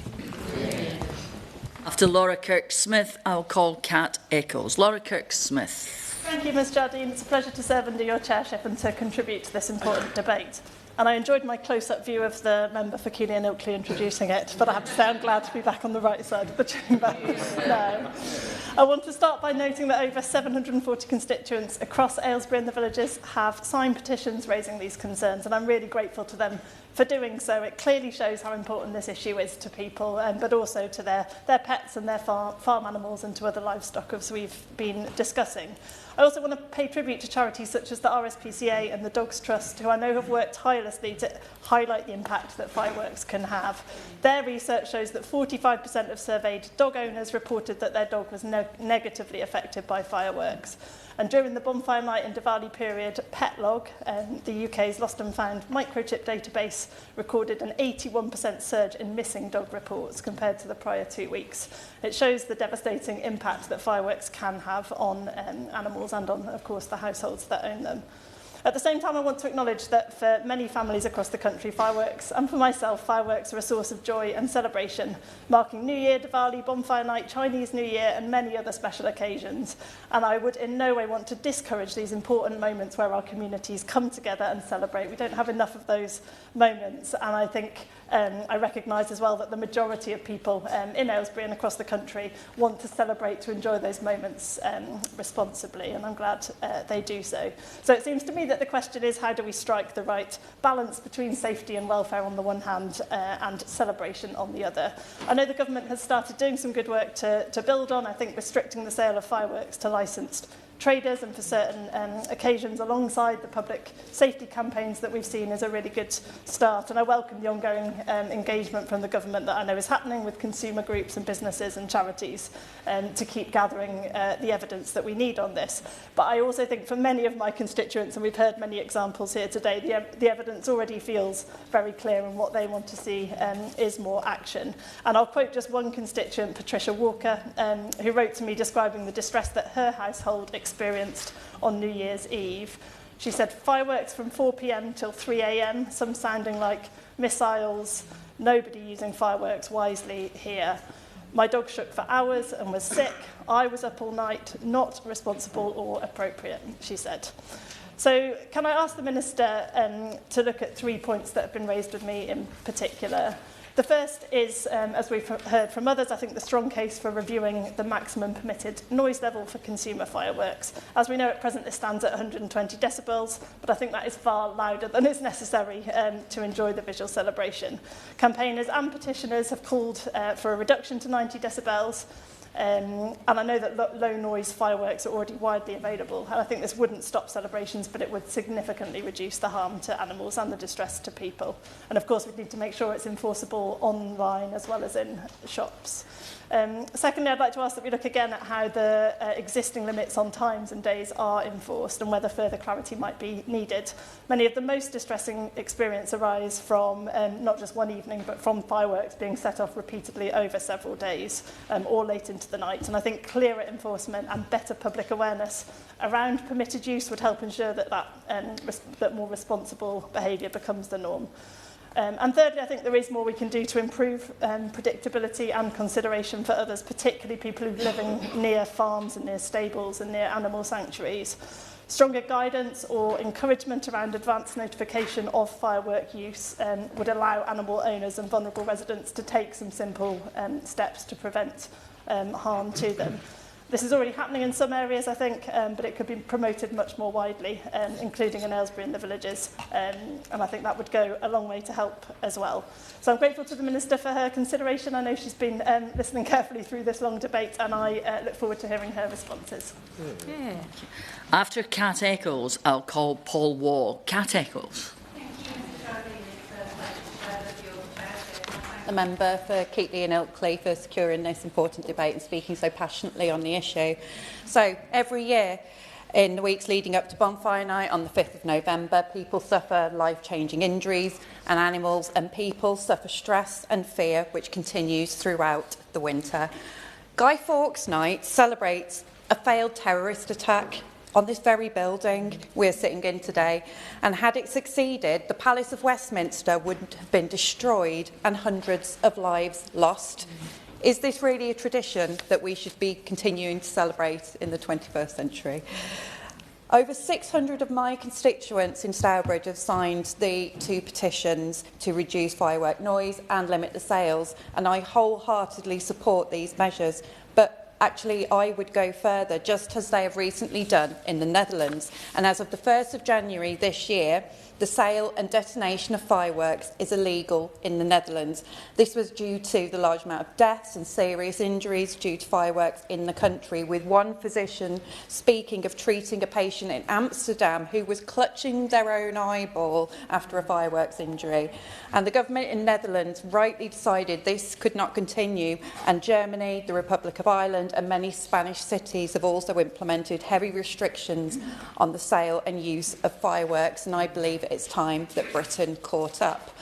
In previous debates on this subject, I've spoken of my 20-year career in the NHS, where I saw many people, mostly young, coming into hospital with those life-changing injuries, including loss of fingers, limbs and sight. Fireworks are putting increased pressure on our already overstretched NHS while causing long-term harm to people who've suffered those injuries.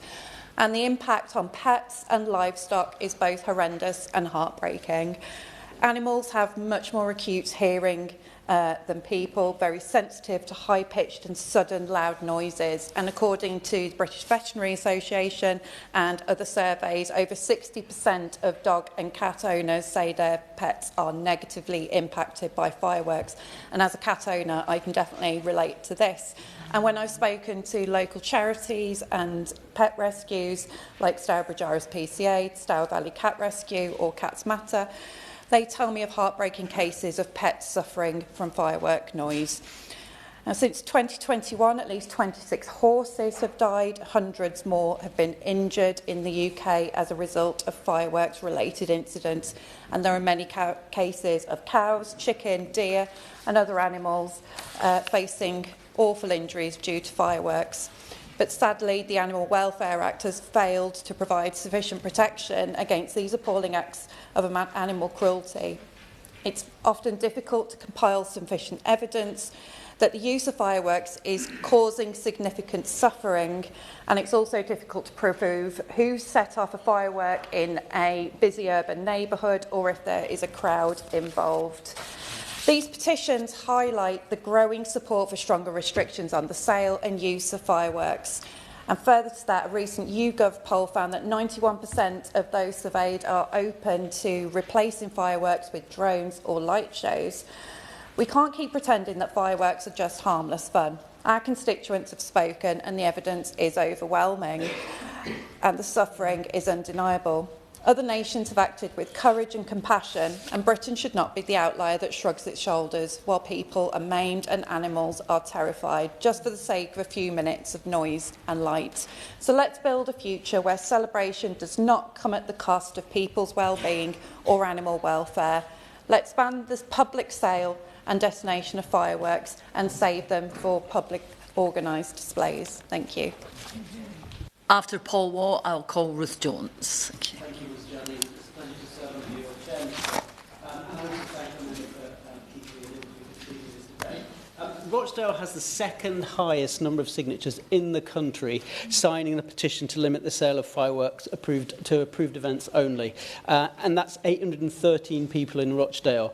Add the 222 who also signed the petition calling for a maximum noise level, and that's more than 1,000 people in my constituency who take this very, very seriously.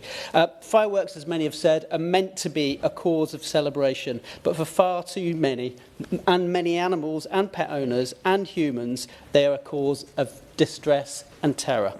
My dog, Oscar, like so many others, is absolutely terrified of fireworks. Now, I used to be able to handle that because it was a rare event. But now, it's not a one-off every now and then. It's regular. It's a regular event, but it's also all year round. Constituents like Marina Berry from Wardle, in my constituency, have been in touch with their own stories, including dogs panicking and at risk of heart attacks, horses running into barbed wire and causing themselves injury. The data shows that 41% of UK dog owners say that their dog is afraid of fireworks. That's 4 million dogs in the UK. And 35% more dogs go missing on bonfire night than any other night of the year, and 22% of cats too. Janet Goff from Littleborough wrote to me to say, they started in the middle of October, but it's every night. They're so loud my dog is now a nervous, drooling wreck. I'm scared she'll have a heart attack or something. It's getting out of control now. Janet is absolutely right. It's out of control now. Now, I love a fireworks display like anyone else. They can be beautiful, they can be spectacular. And in Rochdale, we've got many displays that we're proud of. The bonfire night celebrations with fireworks in Concashore Common, in Littleborough Cricket Club, in Rilmer Cricket Club. Everyone enjoys them. And no one wants to be a killjoy. But for so many, the fireworks are not a matter of joy, they're a matter of fear. The use of fireworks has gone far beyond being enjoyed a couple of days a year. And many in my constituents have written to say they've heard fireworks every night throughout the months of autumn, and often far past the curfew. I have to say that the late night use doesn't just affect pet owners, but they affect shift workers, families with young children, families with children with special needs, with autism, and the elderly. And I have to say also that charities supporting veterans have raised repeatedly the awareness of the effect fireworks can have on those with PTSD, as has been said today. Research by Combat Stress and Help for Heroes found 74% of veterans want tighter restrictions on days and times when fireworks are used. Teresa Mitchell, the head of the Hidden Wounds Therapy Service for Veterans, said this: sudden loud noises, unpredictable flashes of light, the smell of bonfires and fireworks can trigger anxiety. Some people may feel on edge and overwhelmed. Others are reminded of moments in combat that can be troubled by past traumatic events. These former servicemen and women are not snowflakes. They're people who did their duty for this country, and they deserve to be treated with respect. Yeah. Almost a quarter of military veterans say fireworks have triggered a negative experience for them. There's our children who suffer too. 343 children needed specialist burns care between 2019 and 2023. That's specialist burns care in a hospital with a specialist consultant. That's separate from the thousands who are injured every year. Now, we should also not forget that the impact this has on our firefighters. The FBU says that every year that the consequences of fireworks with fires, injuries and the spread of fear has a direct impact on their members. And I quote the FBU saying, it's our members who are put into dangerous situations trying to deal with the consequences of the current law. And now I've got full sympathy with the local law enforcement officers already short of resources trying to enforce the curfews and the current law. The problem is that loud fireworks can be bought by anyone wherever they like effectively and set off anywhere. But this ultimately is also a matter of respect for your neighbours. Most people who hold firework displays for weddings and birthdays, for example, probably aren't even aware of the distress they're causing, but they need to be made aware of that distress that they are causing. I'm also a cooperative and Labour MP, and it's worth pointing out that the Co-op group decided years ago to impose a total ban on the sale of fireworks after work with animal charities. Other retailers should take note of that and take action before any change in the law. Fireworks are important recognised events throughout the calendar year, such as Bonfire Night, Diwali, Eid al-Fitr, New Year's Eve and Chinese New Year, could all still be celebrated, as lots of people have said today, with lower noise levels, low noise and no bang fireworks. And knowing these specific events are upcoming gives pet owners time to prepare for the possibility of noise disruption. Fireworks should be often a way to bring people together. Sadly, they're bringing people apart at the moment. With tighter restrictions in place, we can do something. We can protect pets and wildlife and human beings too. Thank you very much. If contributors could keep to the informal time limit, it would be a huge help, please. After Ruth Jones, I'm going to call Rachel Maskell and then Tom Hayes. Ruth Jones. To serve under your chairship today, and I thank the Honourable Member for Keighley and Ilkley for bringing these important petitions today. because the sale and use of fireworks is of great concern to my constituents and is frequently one of the top issues in my postbag. Over the last year, I've received correspondence from residents right across the patch, from Newbridge, Blackwood, Abercarn, Kevin Forest, Risker, Rogerstone, Crumlin and even Baselig. Given this widespread concern, I'm not surprised that 700 residents in Newport West and Isloyn have signed the petitions up for debate today.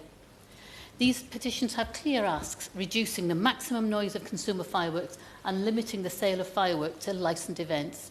These changes are backed by 65% of the public, as well as a broad coalition of charities, and could easily be introduced by changes to regulations. Critically, something must be done to address the current lack of control facing local communities, as residents can report incidents to the local council, but they are powerless to do anything about it. Fireworks are an important part of many celebrations and enjoyed by millions across the UK each year. Overwhelmingly, this is at large organised displays, with 78% of the public never having bought fireworks. This is a startling figure and highlights the public's general preference for the safety of organised events. Despite this, residents are still too often exposed to surprise explosions late at night. These unexpected loud bangs startle children, distress older people and frighten pets and livestock. Vulnerable groups, including children with sensory needs, older residents living alone, or those managing health conditions or trauma, are particularly affected. Sudden firework blasts can also be deeply distressing for many veterans. 93% of those living with PTSD said fireworks negatively impact them, with Help for Heroes finding that almost a quarter of veterans reported fireworks triggering negative experiences, including panic attacks. The Veterans Charity Combat Stress similarly regularly sees a 25% spike in helpline calls around Diwali and bonfire night. Loud fireworks are also a significant concern to pet owners and livestock farmers, with the unexpected explosions and flashes of bright light panicking animals into a desperate attempt to find safety. These instinctive reactions risk animals fleeing into traffic, injuring themselves or getting lost. And we've already heard that PetLog found that the number of missing dogs doubled between the 27th of October and the 10th of November in 2024. Appropriate restrictions on the use and sale of fireworks are essential to safeguarding animals' health and welfare. Further consideration is also required of the risks of household use of fireworks. Whilst organised displays often use trained professionals and adhere to rigorous health and safety requirements, such protections are not always in place for small events or family gatherings. 2025 saw a fourfold increase in firework-related burns to children and the highest admittance rate to A&E in a decade. 550 children were admitted in the 4 weeks around bonfire night.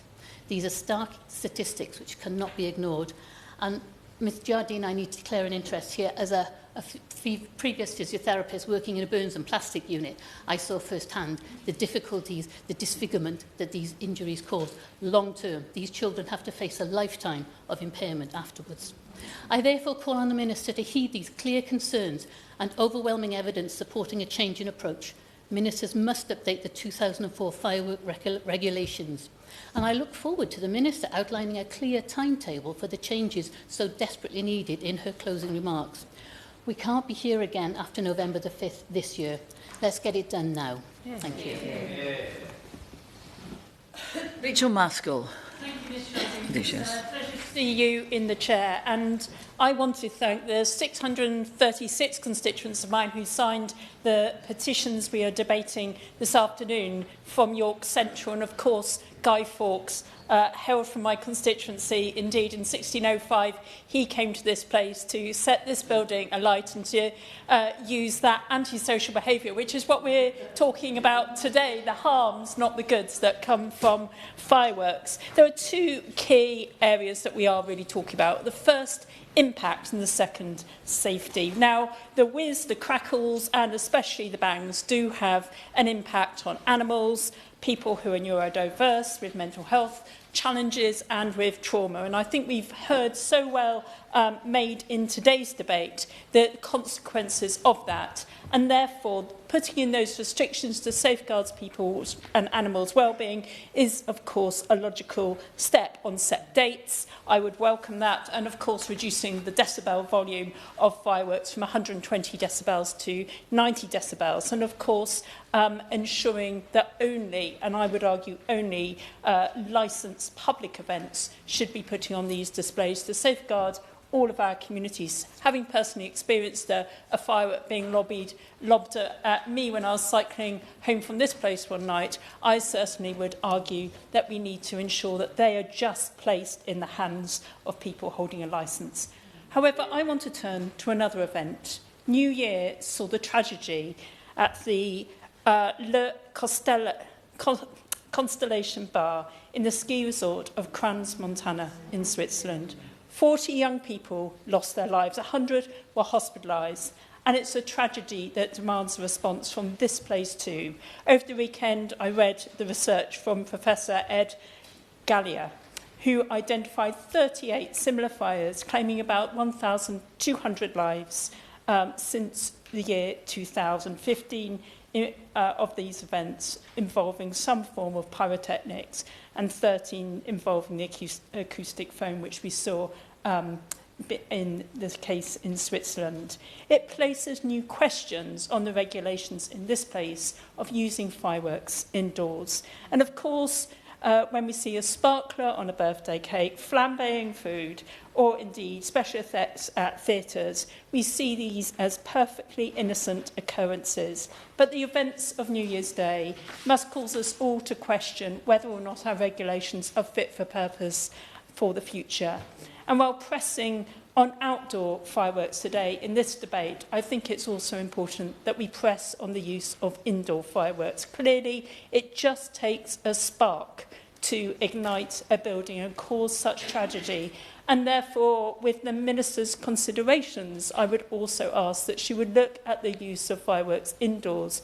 And perhaps it is time that we say a no to that, but also consider the consequences surrounding that and the wider safety that is needed around those indoor venues. Of course, exit routes have always been highlighted in these tragedies. The use of foam and cladding, of course, we remember debating so much in this place. And of course, the human response to often people stopping to film these events rather than to respond, often freezing in the case of a fire as opposed to fleeing.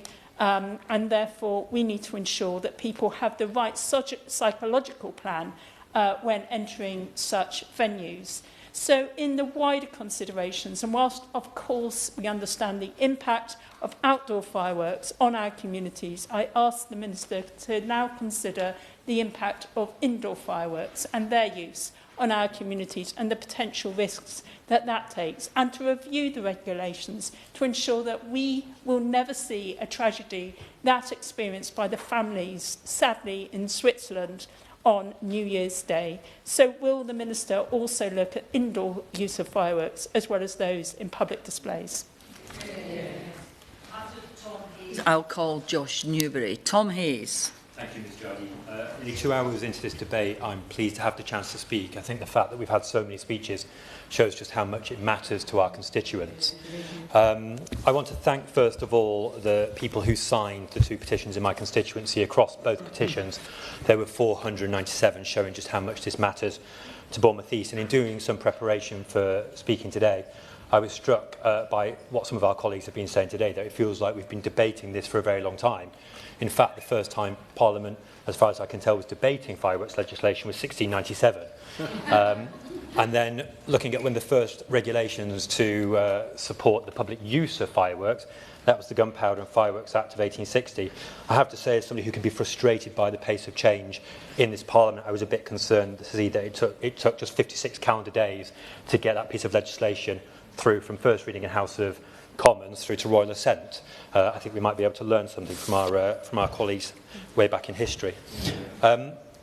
Thinking about what my constituents have been telling me about fireworks in particular, I'm struck by Sandra in Muscliffe, who has described some of her evenings resembling like living in a war zone. I'm struck by speaking with Carl, who lives in Townsend, at my surgery appointment at Boscombe Library just the other week, who was telling me about his and his wife's cat Chester, who suffered significantly during noisy fireworks displays, to such an extent that Chester will have blood in his urine, which is a horrible thing to be hearing. Carl was asking what more could be done around the intensity and frequency of fireworks, and in so doing actually echoing an awful lot of views that I've heard from my constituents. I'm thinking too of Jeanette Shepherd, who lives in Folkestone, who has called on me to represent her to call for a limit in fireworks, particularly around the Bournemouth fireworks display that happens in Littledown on an annual basis, which can have loud and unpredictable display occasions, not just on that evening, but actually in the days leading up. But there's also people on the other side of this argument, like Gail and Beaufort Road in Southbourne, who was very clear that she wants a live and let live approach, or James in Queen's Park, who says that his very, very beautiful dog Penny, and that's his words as well as mine, has never been bothered by fireworks. So I think what this says to us is we do need balance. We need to be finding a balance between safety and welfare on one side, but the ability of our constituents to enjoy coming together and having happy experiences. And let's face it, our country has been denied many of those opportunities to join together and a sense of hope and happiness for a long time. As an animal lover, I've been calling on the government to do more, and I've been calling on BCP Council in my own area to better regulate firework displays and, crucially, to enforce the existing rules more effectively. There's no point in bringing forward regulations if they're not enforced, and we should remember, have enforcement. It was the last Labour government that introduced the Fireworks Act of 2003 and the Fireworks Regulations Act of 2004, and this was about restricting the antisocial use of fireworks. It's been said today very well by a number of colleagues that we aren't against people being sociable. We aren't against the social use of fireworks. We're against the antisocial elements. We're against the excessive noise, the excessive duration of fireworks, the very significant intensity, the fact that we don't have reserved days in a year where fireworks are happening, but rather that they happen throughout the course of a year. And so for me, and I know for many of my colleagues, what we want to do is to recognise that when one person's actions causes harm or distress to others, and when individual freedoms come into conflict, we must always consider whether the balance is right on this and other issues. And when, in particular, it's not just owners of pets, but the beloved pets themselves who bear the consequence, I think all of us feel the very great need to be compassionate towards pets. But it's not just about pets, it is, as we've heard, also about veterans who are triggered as a consequence of hearing loud firework displays. It's about pensioners, it's about shift workers, it's about spectrum in our society. And I'll close just by saying that were this government to move forward with a limitation on such things as the quality, the duration, the hours, the noise of firework displays, that would be very much in keeping with our new animal welfare strategy. And I think that one of the best things this government could do as part of that animal welfare strategy is to look at this again and to bring forward the legislation that will finally protect them and actually make sure that we've got more cohesive societies and a reduction in antisocial behaviour. Yeah. Thank you. After Josh Newbury, I'll call Sarah Edwards and then Mark Sewards. Josh Newbury. Thank you. Sarah Edwards, isn't it? As all honourable members here will know, throughout October and November, our inboxes and DMs fill up with messages from constituents sharing their concerns on the issue of fireworks and to what extent they should be controlled. So I welcome the chance to discuss this today. I'd like to thank hundreds of my Cannock Chase constituents and thousands of people across the country who lit the fuse on these two petitions. These include pet owners, parents, farmers, veterans, people with disabilities. They're all asking a very simple question. Why, when the harms caused by fireworks are so well evidenced, do we continue to allow their widespread sale with few meaningful restrictions? Now, my experience of this issue is perhaps different to many people who would pose that question, because growing up I enjoyed many professional displays at council-run bonfire nights, and I married into a family that considers a small fireworks display in the back garden to be a closely guarded New Year's Eve tradition. I don't have any pets, and my two children are about as heavy sleepers as it's possible to be. But, Ms Jardine, I'm also an animal welfare advocate, so I very much understand those concerns. The Kennel Club has reported an 81% increase in dogs going missing during periods when fireworks are used. Animal rescue centres continue to document animals fleeing in panic, and farmers talk of miscarriages and even deaths amongst livestock. And we know that wildlife disruption too is very significant. We have to also acknowledge, as we've heard, the impact on people. Parents of children with special educational needs and disabilities have told me how distressing it can be when fireworks are set off late at night, especially without warning, how difficult it can be to calm a child in sensory overload, and the effects that can be felt for days and days afterwards. For many veterans and survivors of trauma living with PTSD, Fireworks season means the exact opposite of celebration. I know the organisation Combat Stress have extensive research on how sudden bangs, flashes, whistles, smokes and smells can replicate the sights and sounds of warfare. It's telling that polling shows 74% of veterans support further restrictions on when fireworks can be set off. And I think if we had concrete nationwide statistics on the amount of time and money our police and firefighters spend dealing with accidental and criminal fireworks-related incidents, that would also add strength to the arguments for action on this issue. And it must be said that most people use fireworks responsibly, and there are restrictions on what you can buy and who can buy. And yet, the fact that we hear these same concerns raised consistently year after year tells us, I think, that doing nothing is no longer an option. Members of the public can buy fireworks as loud as 120 decibels, roughly the equivalent to a jet engine taking off. As anyone who's been a councillor will know, noise limits are difficult to enforce unless the disruption is repeated, and with sales increasingly happening online, information and advice is more and more difficult to give. Having once been confined to a few days of the year, many of my constituents have noted, as we've heard around the chamber, that fireworks season is getting longer and longer every year. That's why I agree with calls to limit private fireworks sales and use to specific periods of the year, and I also wholeheartedly support one of the e-petition's calls for a 90 decibel limit on fireworks sales. Petitions we're debating reflect a shift in public opinion. People aren't calling for the end of celebration, they're calling for a more balanced approach. Before I conclude, I'd like to acknowledge the work of my honourable friend, the member for Luton North, who, as we've heard, has introduced a fireworks bill which I think makes sensible, proportionate proposals. I welcome the fact that ministers are listening and reviewing the evidence from animal welfare organisations, veterans, charities, parents, local authorities and the public, which I believe is clear. So my ask of the government is this: commit to meaningful reform. We should reduce permitted noise levels, tackle the ballooning length of fireworks season and tighten controls on sales. Our understanding of animal welfare has evolved. Our awareness of trauma and neurodiversity has grown. Technology has moved on and public expectations have changed. It is entirely reasonable and in fact necessary for the law to evolve too. Thank you. Thank you, Mr. Jardine. It's a pleasure to serve under your chairship. I love watching fireworks, whether it's at East Ardsley Cricket Club or Morley Rugby Club for bonfire night, or at Gildersham and Driglington Christmas lights switch-on events. I think they're spectacular, certainly when part of an organised display. My son Arthur, who's a year old now, absolutely loved the ones in Gildersham last year, and I'm absolutely certain he would have said thank you to the parish council if he were able. In the past, I've also tuned in on TV to watch the fireworks in London on New Year's Eve, but these days I typically just watch them all go off in unison across Leeds from Wortley. So I want to be clear that I approach this debate as somebody who enjoys fireworks as much as anybody else. But for a long time now, it's become clear that something isn't right here. My constituents have been contacting me in great numbers to state that both the volume and the frequency of firework use has been increasing, and it's having a much more negative impact on their lives than it used to. Their freedom to live their lives in peace is being restricted at certain times of the year. And it's not just the big events. It's actually the weeks and the months of fireworks before and after these events that are driving people to contact me. Fireworks being set off every week and every day for a whole week straight from the same location. Loud explosions every night for days on end. People with PTSD, those with special educational needs, those with pets and animals, constantly having to mitigate the impact of fireworks on their lives. The freedom to buy and use these fireworks needs to be balanced against the freedom to live our lives in peace. And it affects people in different ways.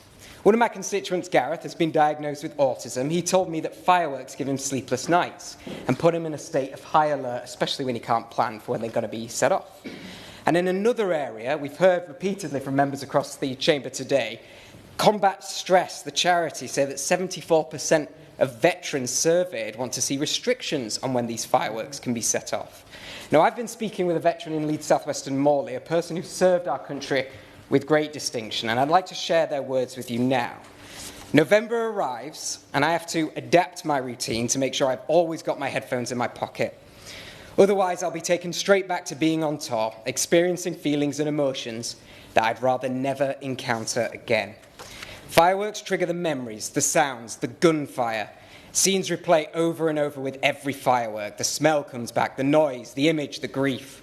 While I understand the joy that fireworks bring some and the heritage and the history of our country that we should hold on to, I fail to see why they need to be so loud. I am greatly in favour of planned firework displays so I know what time they're going off and I can plan ahead and be ready with my headphones. I would urge a reduction in the maximum noise allowed and the sale only to be used for organised displays. Now, I have received so much feedback, Ms Jardine, in response to the debate today, but I wanted to share those words as it gets to the heart of the argument that's been made. So at this point, I'd like to ask the Minister, does the government have any plans to reduce the noise that fireworks make? In addition to that, does the government plan to go any further and restrict the sale of fireworks entirely so that only those using them as part of organised professional displays are able to get their hands on them? My constituents have also asked me to raise the enforcement of existing laws too. What can the government do to ensure that no fireworks are set off between 11 p.m. and 7 a.m, which is currently the law for every night of the year except key holidays? And what will the government do to crack down on those who sell fireworks illegally, because we know it's happening? But of course, even if the current legislation was enforced, the persistent issues with frequency and volume will endure. So my asks today are very straightforward. At a minimum, let's turn down the volume on fireworks sold to the public and let's enforce existing laws. Beyond that, I do think the government should seriously consider the merits of going further and restricting their sale for professional displays only. But we should all do our bit to support our veterans and our vulnerable constituents. Let's continue to enjoy the wonderful firework displays at key times of the year. I know I certainly will. Let's readjust the scales and let's get the balance right between those freedoms, because the freedom to enjoy fireworks must be carefully balanced against the freedom to live our lives in peace. Thank you. Liberal Democrat spokesperson Sarah Olney. Thank you very much, Madam Chair. It's a real pleasure to serve under your chairmanship. And you weren't here at the beginning of the debate, so you will have missed. This was the most crowded Westminster Hall debate I think I've ever been in. It's a bit of a blast from the past seeing Labour members on this side of the hall, which we haven't seen for a while. I have to say it's the first time I've been pleased to have a reserved seat, because otherwise I wouldn't have been able to participate at all. So in that spirit, may I particularly congratulate the member for Keighley and Ilkley, who made a really, really good opening speech, and I'm very, very pleased to be responding on behalf of the Liberal Democrats on this debate, because there's no doubt about the strength of feeling out there in the country when you see the number of people who signed this particular petition, including in my own constituency of Richmond Park. There was 217, but that's a comparatively small number compared to some of the other numbers that we've heard about today. And the very fact that we had so many MPs and members in this debate today, I think really shows the extent to which Parliament wants to see some movement on this issue. And I'm really, really grateful to all members who contributed for sharing the stories of their constituents. I was particularly moved by my honourable friend, the member for Epsom and Ewell, talking about her own experiences as a veteran, and it really brought home to me the impact of those suffering from PTSD, the impact that fireworks can have on them. And many other members and honourable members have talked about people suffering from conditions like autism and ADHD, the impact that fireworks displays can have on shift workers. And I can speak from my own experience back when I was a parent of young children, how terrifying it was for them and how difficult it was for them to sleep when the fireworks displays went on late into the night. I'm particularly grateful to my honourable friend for Glastonbury and Somerton, who gave a really, really detailed description of the impact on livestock and farm animals. I certainly learned a great deal there. It's not a common experience in my personal inbox where we have, but we do speak a lot in Richmond Park about the impact on pets. And it was interesting to hear my honourable friend for Winchester talk about his experience as a vet, and how no vets want to be on duty on November the 5th because they know that it's going to be a very, very traumatic night. In a similar vein, my honourable friend for Torbay talked about the impact on zoos, Paignton Zoo in his constituency, and I can only imagine how incredibly difficult it must be to manage the animals in the zoo on nights when there are lots of fireworks around. And again, my honourable friend for Taunton and Wellington talked about the actual physical dangers of fireworks and his very graphic description of how dumped fireworks are, just an enormous fire hazard. So it was really, enlightening to, if that's maybe not a great word to use, very interesting to hear everybody's reflections on those different aspects of this particular debate. Because, of course, fireworks are a sign of celebration. We typically associate them in this country with Guy Fawkes Night, but actually increasingly in my constituency, and I'm sure many other London constituencies, they're let off during Diwali, and actually I tend to hear more on New Year's Eve now than I do on November the 5th. And so they are increasing in the occasions when people let off fireworks are increasing in frequency, and like many members who've contributed to this debate, we certainly we in the Liberal Democrats do not want to limit people's enjoyment of fireworks. They still remain a spectacular sight and perhaps one of the best expressions of celebration that we have. But there is no doubt that the impact of fireworks can be incredibly harmful. There are... Give way? Yes, happy to give way. She was talking about some of the amazing firework displays that we have across the country, but of course there's some fantastic alternatives to fireworks, like demonstrations using drones and light shows. But does she agree with me that we should also be implementing a noise limit on fireworks below 90 decibels for those that want to use noise fireworks, because that would make a significant difference to ensure people and animals in communities feel safe? I'm grateful to my honourable friend for that intervention. She mentions drones. I know that they can also provide really, really spectacular sound and light shows. I would be slightly nervous about endorsing the use of drones instead of fireworks. Richmond Park has some of the most contested airspace of anywhere in the country, and we are very, very used to the impact of noise from aircraft in my constituency, and I certainly don't want to add drones necessarily to the congestion in the skies over our heads. But I think I will come to this shortly, but my honourable friend is exactly right about needing to strike a balance between the enjoyment that fireworks can give and the impact that they create, not just for people but also for animals. So fireworks are explosives and can be dangerous, so there are strict rules currently in place regulating their sale, possession and use. And that includes essential safety provisions, conformity to the relevant tests and correct application of kite marks.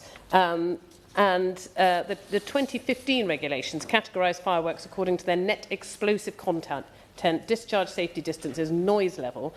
Category F1 fireworks present a low hazard and are intended for use in confined areas, although they must not be sold to anyone under the age of 16, where the categories F2 and F3 are a low to medium hazard intended for outdoor use, and category F4 are a high hazard and can only be supplied to persons with specialist knowledge. So there already exists a range of regulations, although I think the member for Keighley and Ilkley made an important point when he said that those regulations, it's hard to enforce them until after the firework has been exploded, by which time it obviously will be too late in terms of the impact that have. Should you give me on that point? Yes, of course. Thank you, Chair. The safe distance for category F3 fireworks, you just explained the category system, is 25 metres. Yet at the point of sale, no questions are asked about where these things are going to be ignited. Very few people in Edinburgh South West have 25 metres of space to let off a firework in their garden. Certainly not in London, I can confirm. No, the honourable member is absolutely right, and I think that is why we would be looking for the regulations exist in terms of sale of fireworks, and I think I'd be interested to hear from the Minister whether she thinks more can be done to enforce the existing regulations in the way that the honourable member suggests, or whether what we actually need to do is to look at a wholesale change of regulations for sale to address some of these issues that members have raised. However, as I previously mentioned, I represent a constituency that is much blighted by aircraft noise, and we know as well as anybody the impact that regular ongoing noise, particularly late at night and early in the morning, can have on residents' health, their ability to sleep, their ability, and particularly on young children.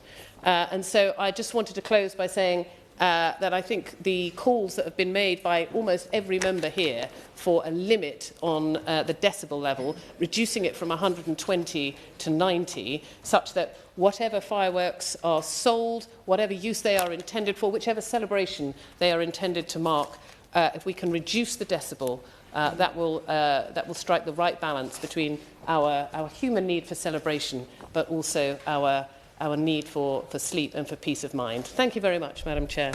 Yeah. Opposition spokesperson Dame Harriet Baldwin. Thank you very much, Ms Jardine. It's a pleasure to serve under your chairmanship this afternoon, and I want to start by saying how grateful I am to Robert and to Helen, the two petitioners who, if you'll forgive the phrase, lit the fuse for this petition to get up to the numbers that it had and to enable us to have this debate today. And I also commend my honourable friend, the member for Keighley and Ilkley, who so eloquently set out the reasons that we need to have this debate and what the issues are that have been so ably put by so many representatives in this debate this afternoon. It's not the first time that this House has discussed whether additional restrictions on the use of fireworks are necessary, but with more than 370,000 signatures, including 632 on the two petitions from West Worcestershire, it's absolutely clear that the public want a system that better protects people, animals and communities from the misuse of fireworks. I think we heard from almost everyone who spoke that fireworks bring joy to so many, and we should shout out to the very many responsible groups that exist up and down this country who are committed to the safe display and enjoyment of fireworks. Often they raise money for good local causes. But as we heard so often in today's debate, we cannot ignore the very real problems, the dangerous misuse, the antisocial behaviour and the distress that's caused to pets, livestock, wildlife and so many vulnerable people. So I welcome the government's engagement with stakeholders and their campaign encouraging responsible use and for low decibel displays. I think we heard in all the contributions today that we are a nation of animal lovers, and we are also a nation that wants to continue to enjoy fireworks displays.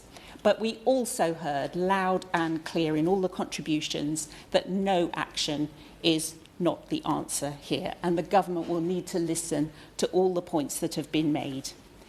Now, we heard from across the land. We heard from South West Hertfordshire, Dewsbury and Batley, Glastonbury and Somerton, Taunton and Wellington, Morecambe and Lunesdale, Luton North, Scarborough and Whitby, Broxtowe, North West Leicestershire, Edinburgh South West, Warrington South, Bathgate and Linlithgow, Hayward and Middleton, Shipley, Ellesmere Port, obviously Richmond Park, Glasgow West, Hartlepool, Aylesbury, Stourbridge, Rochdale, Newport West, Bournemouth East, Cannock Chase and Morley and York. And I think every person here this afternoon really represented so eloquently the concerns of the members in their constituency, the people who have written to them, the people who have expressed real concerns. And we recognise that this is already a heavily regulated area, but in many of the contributions we highlighted gaps in enforcement, the weak penalties that exist for illegal sales, the problems with stockpiling, the devastating consequences to both property and with burns when things go wrong. The issue of enforcement for the age limits on purchases, which many believe are no longer appropriate, was also shown to be not properly enforced. So I think there's clear need for a proper evidence-led review of the regulations. If reforms are proportionate and grounded in that evidence, I suspect that they will attract unanimous support across this House. And from the point of view of my party and many members in this debate, we think that although a ban on fireworks should not be a first resort, it should not be taken off the table as a last resort.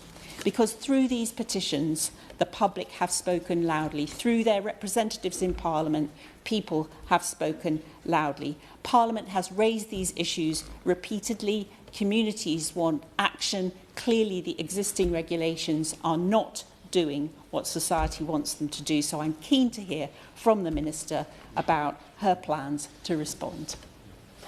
Minister Dearden. Thank you, Mr Jardine. It's a pleasure to serve under your chairmanship, and I'd like to thank the Honourable Member for Keighley and Ilkley for leading today's important debate, which is based on two petitions. One calling for the reduction in the noise limit for consumer fireworks from 120 decibels to 90, and another asking for limiting the sales of fireworks to local authority approved displays only. I only have just over 10 minutes to respond, so I might not be able to take as many interventions as the Honourable Member at the beginning, but I would like to thank the Shadow Minister for putting on record her thanks for everyone and in their constituencies who've spoken today. I've shaved a good minute off my speech and thank her for that contribution. But I do want to thank all members for their brilliant contributions and a really interesting debate this afternoon. I agree it's one of the longest and most well-attended that I've been to since I was appointed to this role, but when I reflect on my time since I was elected to, and that does absolutely showed strength of feeling across all sides of this House, and I thank members for it in the Westminster Hall debate this afternoon. Representing many of your constituents and constituencies like mine too, I'm regularly contacted by residents who have been impacted by the antisocial use of fireworks, and I thank members, my constituents, for continuing to raise this matter with me and can assure them and colleagues here, campaigners and those in the gallery too that have been with us throughout this afternoon's debate that I do recognise the challenges that our communities face and those direct personal experience that colleagues and constituents have experienced and shared with us as well. I'd firstly like to acknowledge the important work of Helen Whiteleg from Red Wings Horse Sanctuary for beginning this petition as part of her organisation's work to safeguard horses and advocate for their welfare. And I'd also like to thank Robert Branch for beginning his petition. I know that animal welfare charities like Red Wings and my local RSPA branch in Halifax have been calling for a reduction in fireworks decibel levels for some time, and that strength of feeling amongst the public on this issue is clear to see from the number of signatures that lots of members have alluded to today that both of those petitions have received. If I could also, Chair, pay tribute to the family of Josephine Smith, who sadly passed away in October 2021 after a firework was placed through her letterbox. And I'd like to express my condolences to Josephine's family, and I'm very grateful to her son Alan, who I met with earlier today, for his continued advocacy on this matter. I'd also like to thank my honourable friends, the member for Luton North, for her dedicated campaigning and advocacy on this, and the member for Bolton South and Walkden on their recent private members' bills on fireworks misuse and on fireworks noise control. I'd also like to thank my honourable friends, the member for Bradford South and the member for Leeds North West, for their advocacy and engagement with me since my appointment. I know how important tackling antisocial firework use is to them and to their constituents. And I also want to take a moment to express my gratitude to the emergency services, our firefighters, paramedics and police officers who work tirelessly to keep our community safe during the fireworks season. Yeah.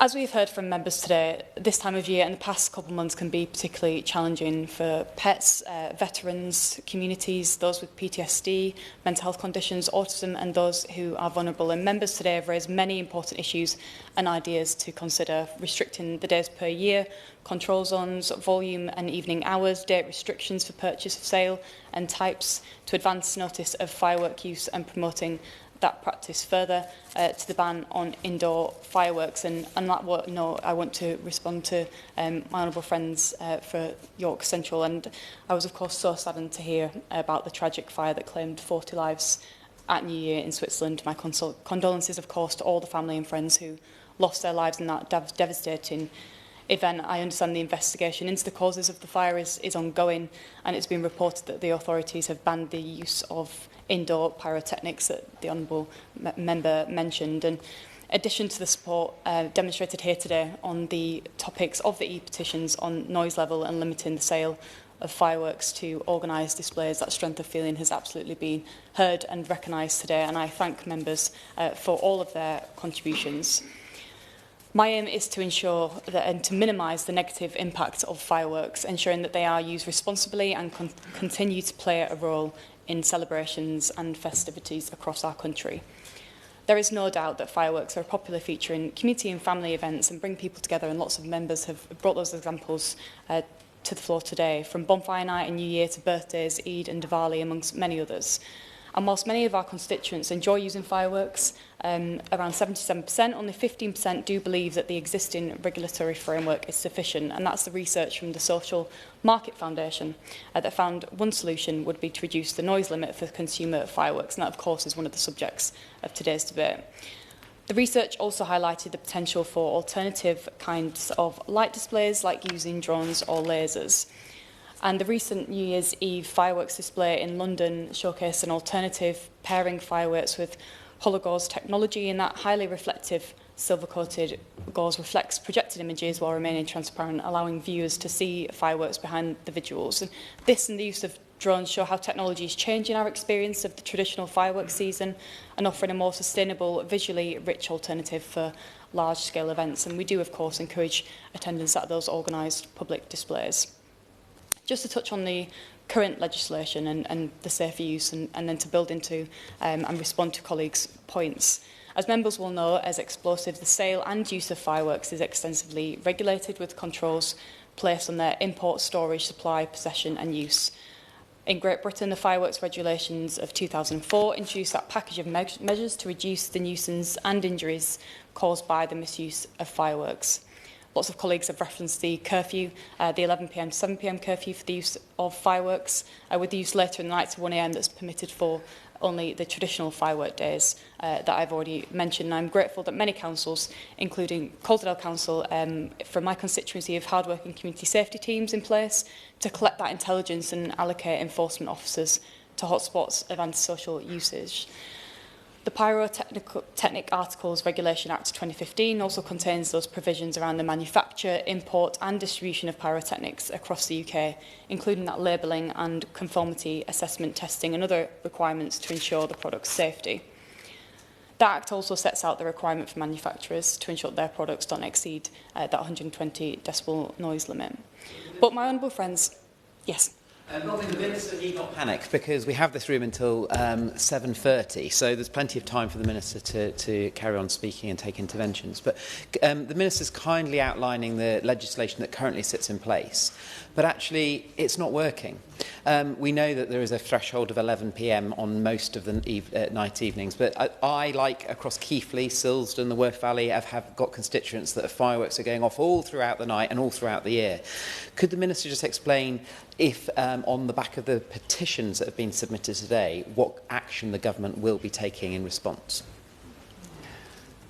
The honourable member for his intervention and for the reassurance of time. And I will touch on the enforcement side of things. I absolutely recognise, lots of colleagues have mentioned sort of the existing framework and regulations that are in place, the need for enforcement, and of course the consideration of further legislation and regulations in relation to the e-petitions that I'll get to when I focus on antisocial behaviour and lots of the comments that colleagues have mentioned today and the considerations that we are taking as a department. My honourable friends will be aware that retailers storing those fireworks must be, of course, licensed to do so, and are only able to sell them to consumers for that limited period around seasonal celebrations. And retailers who wish to sell fireworks to the public outside of those periods must obtain an additional selling licence from their local licensing authority. The brilliant local trading standards and fire and rescue authorities in metropolitan counties like in West Yorkshire can take action against those storing or selling fireworks without an appropriate licence. And they work really closely with retailers to ensure that fireworks sold are safe, and they have the powers to enforce against those who place non-compliant fireworks on the market. I'm grateful to have met with the Calderdale District Fire Service to understand the role that they play in reducing risk and engaging with my local community, and as a Minister will continue to engage with colleagues, stakeholders and organisations on a national level too, to ensure that this Labour Government continues to work with the Health and Safety Executive, local authorities, including Border Force and trading standards, to take action against anyone who imports or sells fireworks illegally in the UK. And that enforcement is so important in providing those resources for them to do their jobs. Many colleagues have mentioned that amongst those most impacted by the illegal and antisocial use of fireworks are our pets and our veteran community, and colleagues have mentioned some real personal examples here today, and I know that my own Labrador, Bruno, is one of many dogs that have been deeply impacted by fireworks in recent months. Since October, I've been contacted by hundreds of colleagues across this House, charities and campaigners, more than 100 of my own constituents who've shared their experiences, including one having to move away from their home during peak firework periods to protect their family pet. And it's that engagement as constituency MP colleagues' stories here today that is driving my work as the Minister to minimise the negative impacts of fireworks. And following my appointment, building on the brilliant work of my predecessor for Ellesmere, my honourable friend for Ellesmere Port and Bromberry, the lots of work that he did in the department, engaging with groups, organisations, charities, businesses to gather that evidence on the year-round impact of fireworks that we've heard of today, is what I've been continuing to do. Continue that engagement with a wide range of consumer groups and charities, as well as meeting with members here, and I thank members for that from the other place and devolved governments. And I've recently met with the Scottish Government to understand their recent implications, policies, and to build that evidence base that we can consider the effectiveness of further legislation that may have an impact in reducing the antisocial and illegal firework usage. And I will continue to build on... Yes, of course. I just wonder, I mean, we've heard she's explained to us what's happened in the past, what's happening now. We're interested in the future. We need legislation and we need it before November the 5th this year. So can I press her and ask her for a timeline on what is going to happen next? I thank my honourable friend for her intervention and for her speech, and it was a powerful one, and I understand and hear her urgency for action and colleagues' reflections on being here this time last year in Westminster Hall debating fireworks. Whilst I'm not able to provide a timeline at this stage, I would of course be happy to work with her and colleagues all across this House on next steps, and as we progress as a department, building on that work, building that evidence base of my predecessor, working with our devolved governments and administrations to understand the work they're undertaking and the evidence base, but also those examples across the globe too, those countries that are taking action, and to understand first and foremost how we can safeguard our communities, and safety is the absolute paramount of that. One of my first acts as a minister was to launch that public campaign during fireworks season, promoting their considerate use and focus on safe use, including on disposal too. And I know colleagues have mentioned that, that we can really encourage that responsible behaviour and safer celebrations at private displays. We've also published new guidance. Yes. Scott Arthur. Thank you, and I do thank her for giving way. It'd be good to see the evaluation of that campaign which you launched. I do thank you for running that campaign.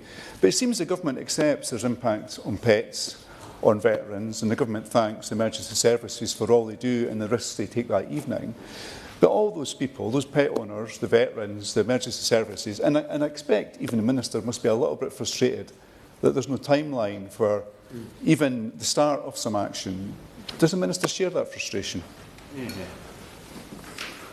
I thank my honourable friend for his intervention. I am working at pace with my colleagues in the department, building this evidence base, speaking to as many people as possible, understanding the frustrations, but also those real-life stories that colleagues have shared today in this House and continue to do since I was appointed into this role, but my own constituents too, as he will have heard. And in terms of the impact of the campaign, yes? Way, but just in terms of interaction, could I ask the Minister what discussion has she had with DEFRA ministers to do with the animal welfare strategy that has been launched? Because upon reading that strategy, it doesn't really address the issues of fireworks. And given that there's been so many issues raised with animal welfare concerns, what conversations is she having with DEFRA colleagues? I thank the honourable member for his intervention and thank him for raising particularly animal welfare. It's come up time and time again in this debate.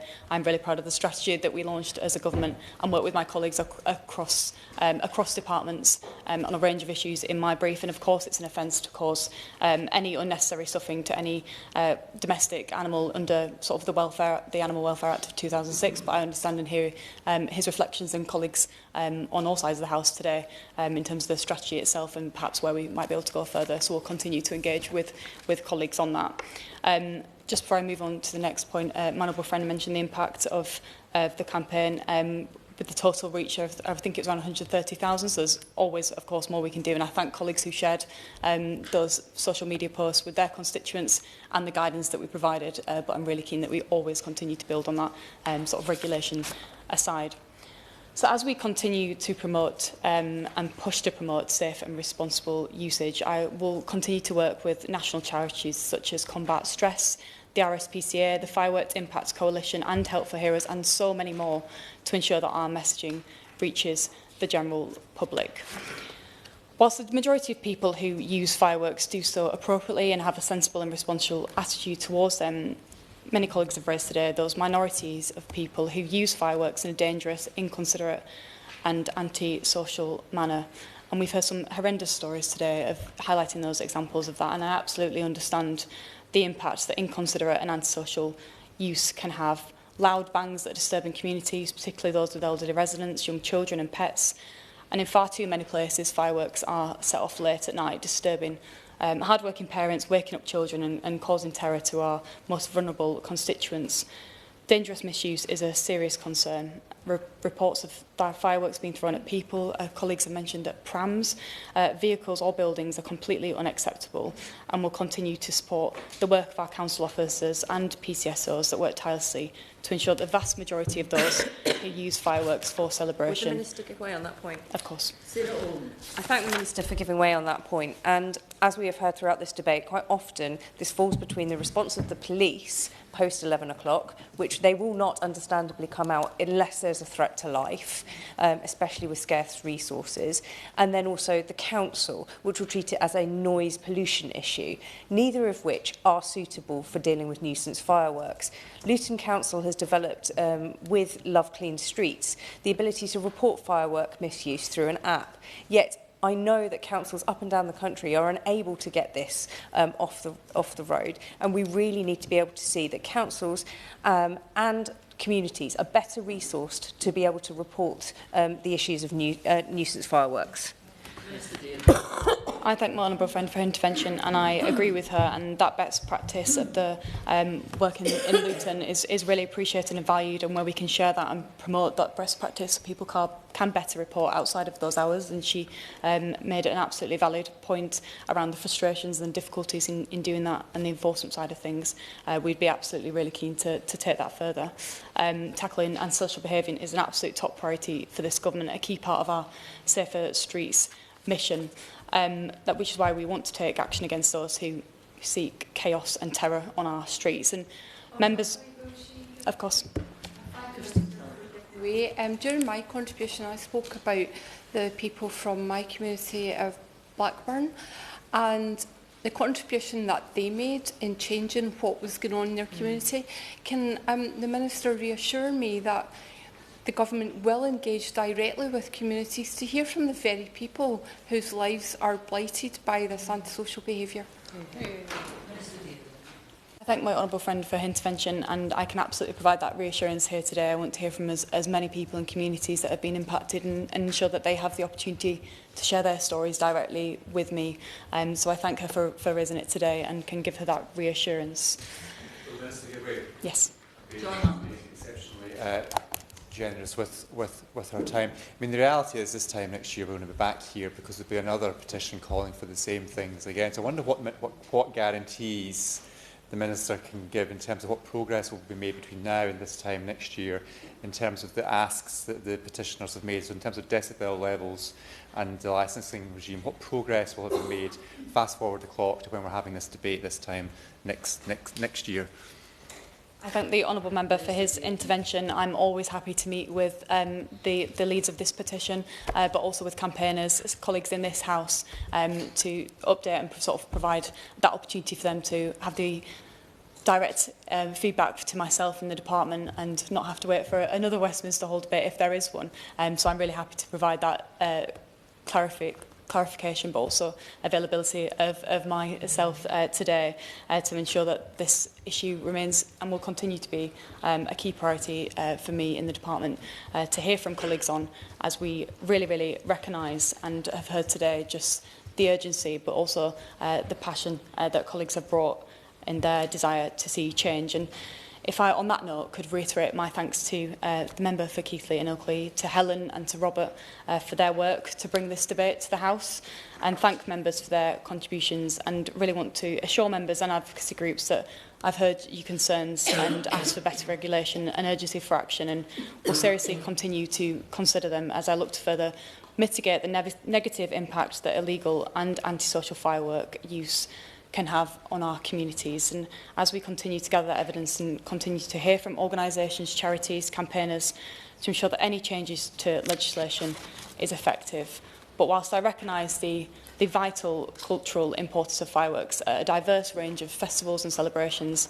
I want to apologise for continuing to support our emergency services working to promote their safe usage, raise awareness of the risks and take action against those minority of individuals that use fireworks illegally and anti-socially at the expense of their communities. The safety of the public, impact on people, animals and property will be central in decisions and how we proceed in relation to the regulation of fireworks. And I want to thank everybody for their contributions today. Again, to my honourable member for bringing this debate, to the campaigners in the gallery for their patience and listening, to all colleagues across this House, and to ensure that we continue to work really closely together. And I thank all members for their contributions. Thank you, Chair. Robbie Moore to wind up. Thank you, Mrs Jardine. And it has been a thought-provoking debate, and we've heard from members from across the House. And there's very few petitions debates that take place where the whole chamber is full. So can I use this opportunity to once again thank Helen Whiteleg and Robert Branch for bringing forward these two really good petitions that enabled us all to discuss, signed by 376,000 signatures. And also I'd like to thank all of those charities that have continuously engaged with members from across the House. And I'd also like to use the opportunity to thank the Honourable Member for Luton North for the work that she has done consistently over the period of time that I've been lucky enough to be a member of Parliament in terms of raising this really important issue. We know the impacts it has on our animals, our pets, our livestock, veterans, those with anxiety issues, our elderly and our children, and hard-working people who just want to get a decent night's sleep.